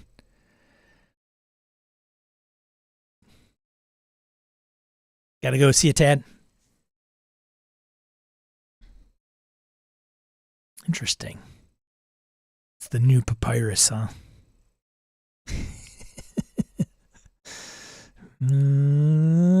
Berg! Player character sheets. 50 double-sided A5 character and ship sheet pads. Pirates live short, terrible lives. Get some character sheets. Berg! Darkest rock, stone over sky. Fantasy system neutral is stone over sky. In Darkest Rock, your PC explores a vile geyser. Capital letters, a proper noun, a vile geyser. So, okay, a living cave that they can, if they work hard enough, befriend as a massive walking caver familiar. but death awaits at every turn. Stone Over Sky, weird dark adventure for low to mid-level PCs. Marked as a simple hunting and weapons upgrading mission. Delve into a twisting cave, become something far more animated than anyone could imagine. Crypts and Creatures. I know this had gotten a little bit of buzz back in the day.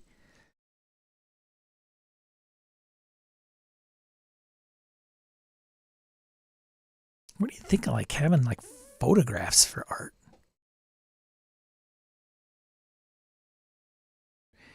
Player's Codex Book 1, Player's Codex Book 2, The Planar, Grimoire, Dungeon Adventure 2nd Edition, Danger in the Deep, Runes of Zix, Smuggler's Run by Pick Up and Go Games. $10, $10, $10, $20, $14, $7. Lots of stuff there. Who's playing this? Anybody play Crypts and Creatures?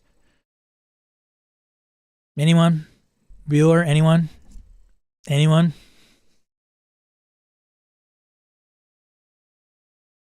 Michael says bonus points to the AIGM as it shows up at my table cosplaying as the T800. Chris says, has Ian World covered public access yet? I don't remember you talking about it. What's public access? No, I don't think so. I might have missed it. Did I miss it? Here, I don't know if I posted the link to the print news. All the news that's fit to print. Thanks, Ian World. Go visit Ian World. That's it for print news. Let's go into RPG crowdfunding. Some of these I probably touched on because I went outside the lines and decided not to use this one night and go to these other, go straight to the source. So we did talk about the Terminator RPG, T2 Judgment Day, and the reason they're on EN World is they usually do it for like the last week or two in the campaign. So if I covered them earlier than that, that's the reason why you're seeing them again, or for other reasons. Terminator RPG, T2 Judgment Day, Nightfall Games. Go get it funded, yeah. Mace, went over that one too. Mace Monster and Character Encounters from Just Shields. OSR and Dungeon Dragons 5th Edition. RPG Zine. It's like $15. Funded. Better and new +1 weapons for D&D 5th Edition and mythological weapons. Weapons of our real-life history and mythology adapted to D&D 5e by Raul Calvillo. Calvillo. It's for 5th Edition RPG source books. This week there are 2 RPG campaigns hailing from Mexico. This is 115 Mexican dollars. Pesos, Mexican dollars. MX $sign 115. Weapons and armor upgrade, adding wear and culturally significant weapons options. This book is available in English and Spanish if you're looking for more 5e combat choices. 1 week to go. What? $3,000. 3,000 pledged of $6,000 goal. Ooh, man, they're going to have to... That's tough. That's not probably going to fun, unfortunately. Curious Encounters Forest. Forest for 5e. From GM's Atelier. Atelier. Adventures, 40 Mexican dollars. Wow, some standouts from Mexico. This campaign is another one from Mexico, and it complements the one above. Offering 10 5e adventures. The book has some puzzles, dungeons, and monsters in its 5e pages. Look like good layout, right? $2 US. Wow, translation there.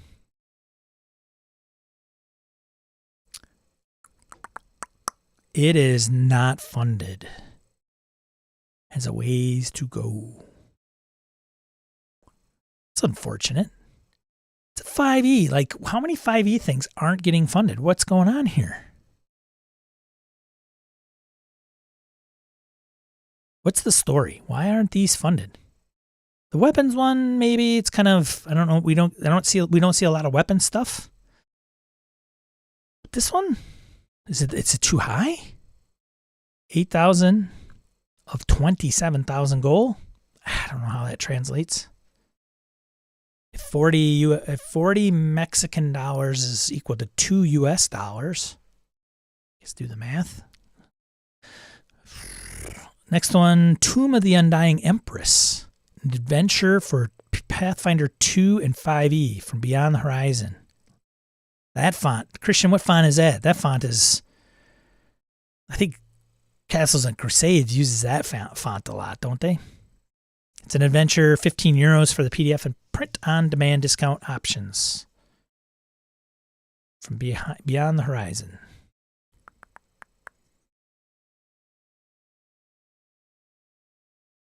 That is funded.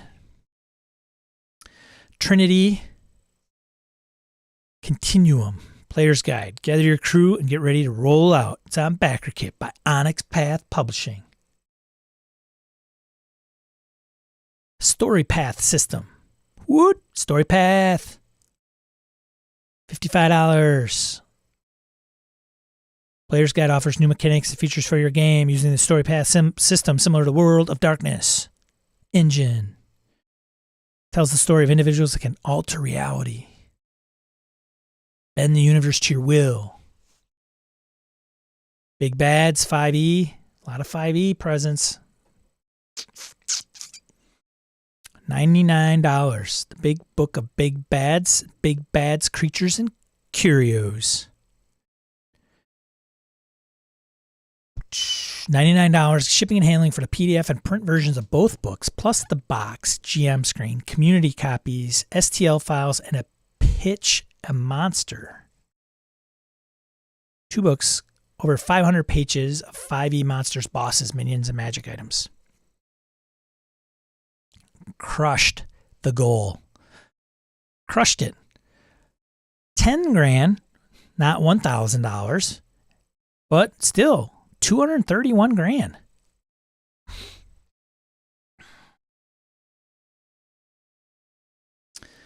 World Builder and Game Master's Guide to Culture and Lore by Ty Holes. System neutral source book, $20 for the PDF. Thoughts and ideas to help you craft original cultures for your fantasy campaigns using cultural, psychological, and anthropological theories. You'll build unique societies to populate your world.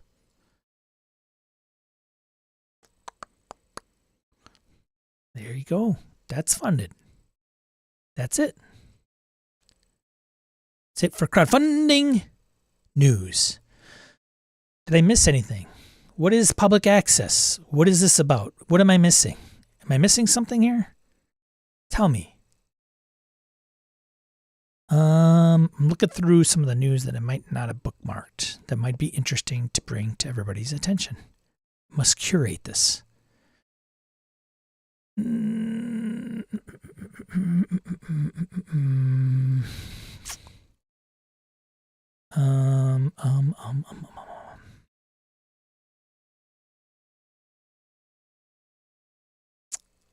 don't. Probably some other stuff you guys would be interested in. Of course, I don't have it.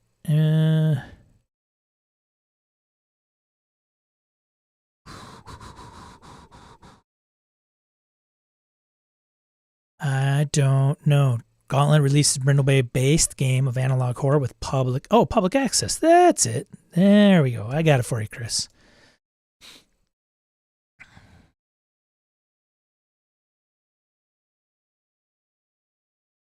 It's just, shoot. A role-playing game of analog horror based on the Brindlewood Bay mystery system. Public access is a tabletop role-playing game about a group of people in 2004, the Deep Lake Latchkeys, who find themselves investigating strange mysteries in and around the town of Deep Lake, New Mexico, in the 80s and early 90s. In the 80s and early 90s, Deep Lake was the home of a notorious public access television station called TV Odyssey. The history and fate of which the station literally disappeared is the source of much speculation in certain corners of the internet. Is this true? As the Latchkeys conduct their investigations in Deep Lake, they will become increasingly aware of the central role TV Odyssey plays. Odyssey plays in everything that's going on, and will have to face whatever terrible truth lies at the heart of the infamous station. Rulebook, spreads, singles, character sheet, latchkey moves, Reference sheet. Interesting. Brindlewood Bay intrigues me. I have to admit, the theme of playing Angela Lansbury in Murder, She Wrote, or Murdoch, right? Isn't that the Andy Griffith guy? Or Columbo does not appeal to me personally. This sounds interesting. And Cordova is obviously involved, which is nice. It's a PBTA. I'm kind of a mix on PBTA, but nonetheless, let me post this in. Chris, do you have it?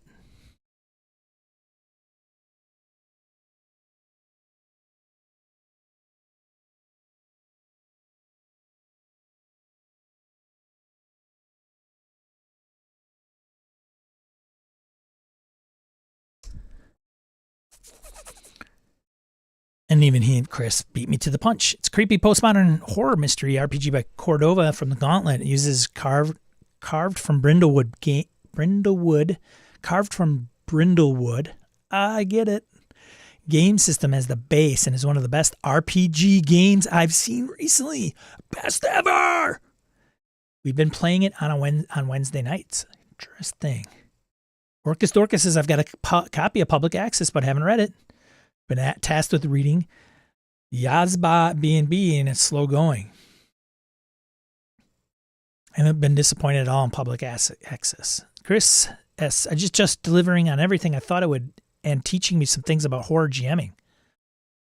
Ooh, it's $15. I'll have to check it out. Public Access is the new RPG based upon Weird Al's movie UHF. Hey-oh-ha.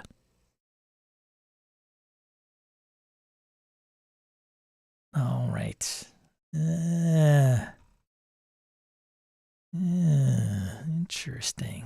Okay, now we got it. All right. What else have I glossed over? RPG bundles, RPG ideas, tips, and discoveries, lots of D&Ds, crowdfunding.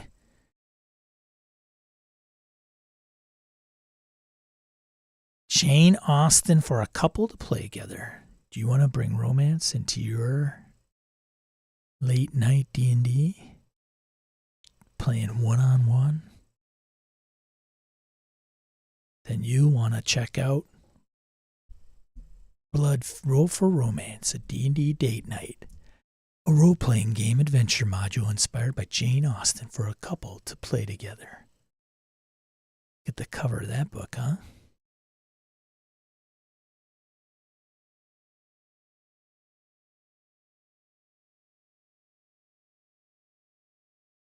Immerse yourselves in a romantic and dramatic world of courtly customs, manners, and intrigue with this Jane Austen-inspired role-playing adventure module, tailor-made for couples looking for a unique and thrilling way to spend quality time together. I feel like buying this print copy and having it delivered to my buddy Jeff.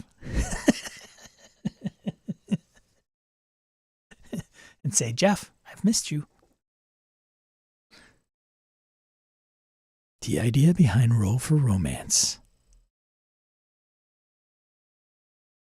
Experience the elegance and sophistication of Regency-era England as you navigate social customs, unravel scandals, and uncover hidden secrets. Get ready for a journey of love, passion, and adventure that will transport you back in time. Oh, you gotta put some funky bass. Fat bottom. Or low, is it fat bottom, low bottom? I need some Christian Serrano. That's what I need. In a world. I think, let's see what else. Hey, Jeff, I got you a birthday present. We're going to play some Blood Feud. One-on-one RPGs.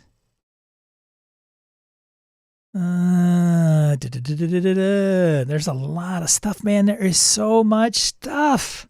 Oh my God. So much stuff. Like, how important is it to like get word of mouth out for some of the stuff? Like I'm just looking at this list on Geek Native. This is all under RPG crowdfunding. Now, some of this may not fun, but damn, look at this stuff. You know, I like coming up with this, put it out on crowdfunding campaign, see if it does anything. Doesn't, no big deal. If it does, hey, I might make a few bucks. Weather dice for D&D 5e. Zine crate extravaganza. 2 boxes designed to hold your zines, battle maps, Goblin Uprising battle maps. 5th edition, a lot of 5e stuff still. High quality double-sided tap 5e. Twilight Traveler issue 11. World of Twilight. Latest issue of the Twilight. Okay. My goodness. My goodness. Look at all this. Still scrolling.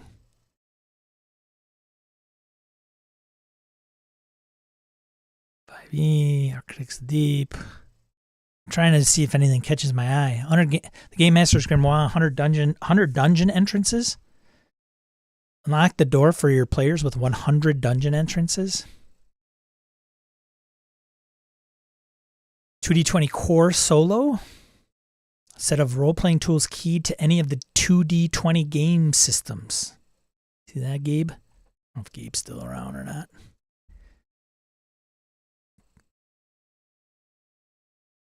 I know that D20. I know where they stole that.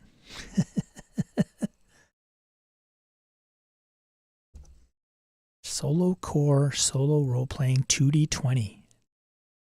$53 goal. Funded in 29 minutes. From $1,000.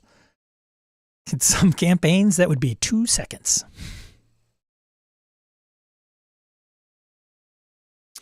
This rule supplement adds solo role-playing to any of the Modifius 2D20 game systems, such as Fallout, Conan, Star Trek Adventures, and Dune. That's why it's like $53. Like Easy's like, I need a minimum, I guess. I'll put it on there. Otherwise, you could just take this, put it up on drive-thru, and see if you make any money. Would you make more in crowdfunding? Maybe? I don't know. I guess depends on how much you got to give to Kickstarter, right?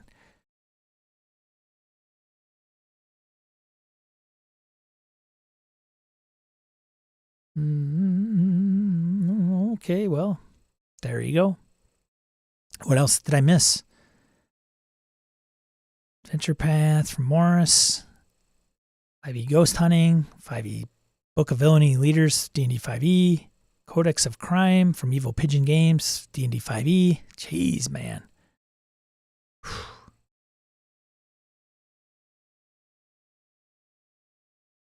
For Swords and Wizardry, RPG Adventure Shorts by Fahu Games for Swords and Wizardry. From Lloyd Metcalf pitches double short single session adventures for Swords and Wizardry. This is getting some buzz because of the Kickstarter. Not this particular product, but Swords and Wizardry. So, if you are interested,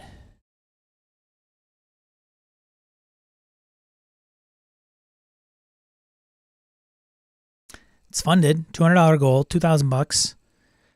Double Adventure Quick Kick starter for $4. Digital only PDF copy of the 2 adventures. $4. There you go. Each adventure is just 4 pages long, laid out 8.5 by 11. But have all the encounter information, full color maps, tables, everything you need to run a full engaging adventure for your heroes. This would be kind of cool. Like, hey, we don't have anything to play tonight. Like, you're usually playing something longer term. Hey, let's play Swords and Wizardry. What, probably take like 2 minutes to create the character and then have this thing in your back pocket. Yeah. Kind of got a mothership kind of approach vibe, right? Like, what we need are better trailers for RPGs.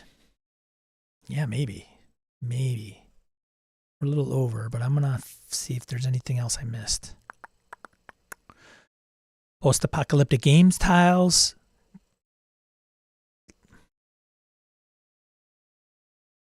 The Palace of 1001 Rooms. The Depth of Kur. fully illustrated D&D rules semi-agnostic, 5e and PF2e compatible OSR mega dungeon RPG of unprecedented scale. Oof. Man, there is so much stuff. Wow. Mall Kids, 2023 Mall Kids, back with a whole new zine full of new experiences, weird malls, and cool kids. Traveler's Guide to the Dwarven Undercities, 5e source book. Importance of the Degloved Hand. Degloved. Importance of the Degloved Hand for Merkberg. Stone Trove from Dana McDonald. Landscapes, huge collection of printable rock, STL files. Tabletop gaming bundle. Tiles, fences, walls, opening gates and doors, and other fun stuff. Yeesh. Wow, okay. Well, I think I'm going to wrap it up, folks. I'm going to wrap it up. Unless I missed anything, you guys let me know.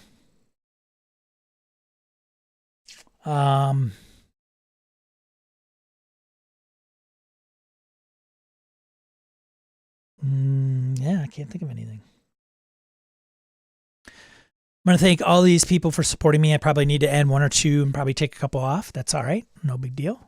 But you know who you are. Thank you for so much for supporting me with a few shekels each month. I really appreciate it.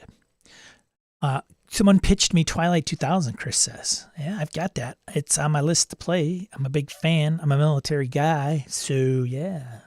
I don't know if it's for everybody, but it looks like a good game. Better than the original, I think. Better than the original. Different. Maybe a little bit easier to play. I don't know. It's Free League.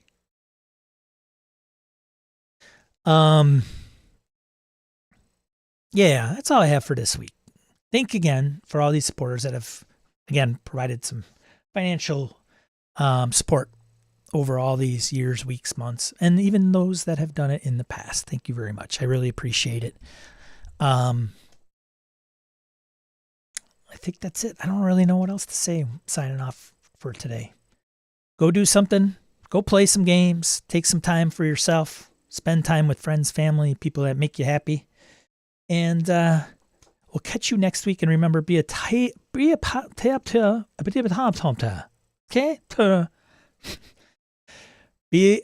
force in the tabletop RPG. I just can't now. Be a positive force in the tabletop RPG hobby. All right? Move, learn, create. There. Have a good one, everybody. See you next week.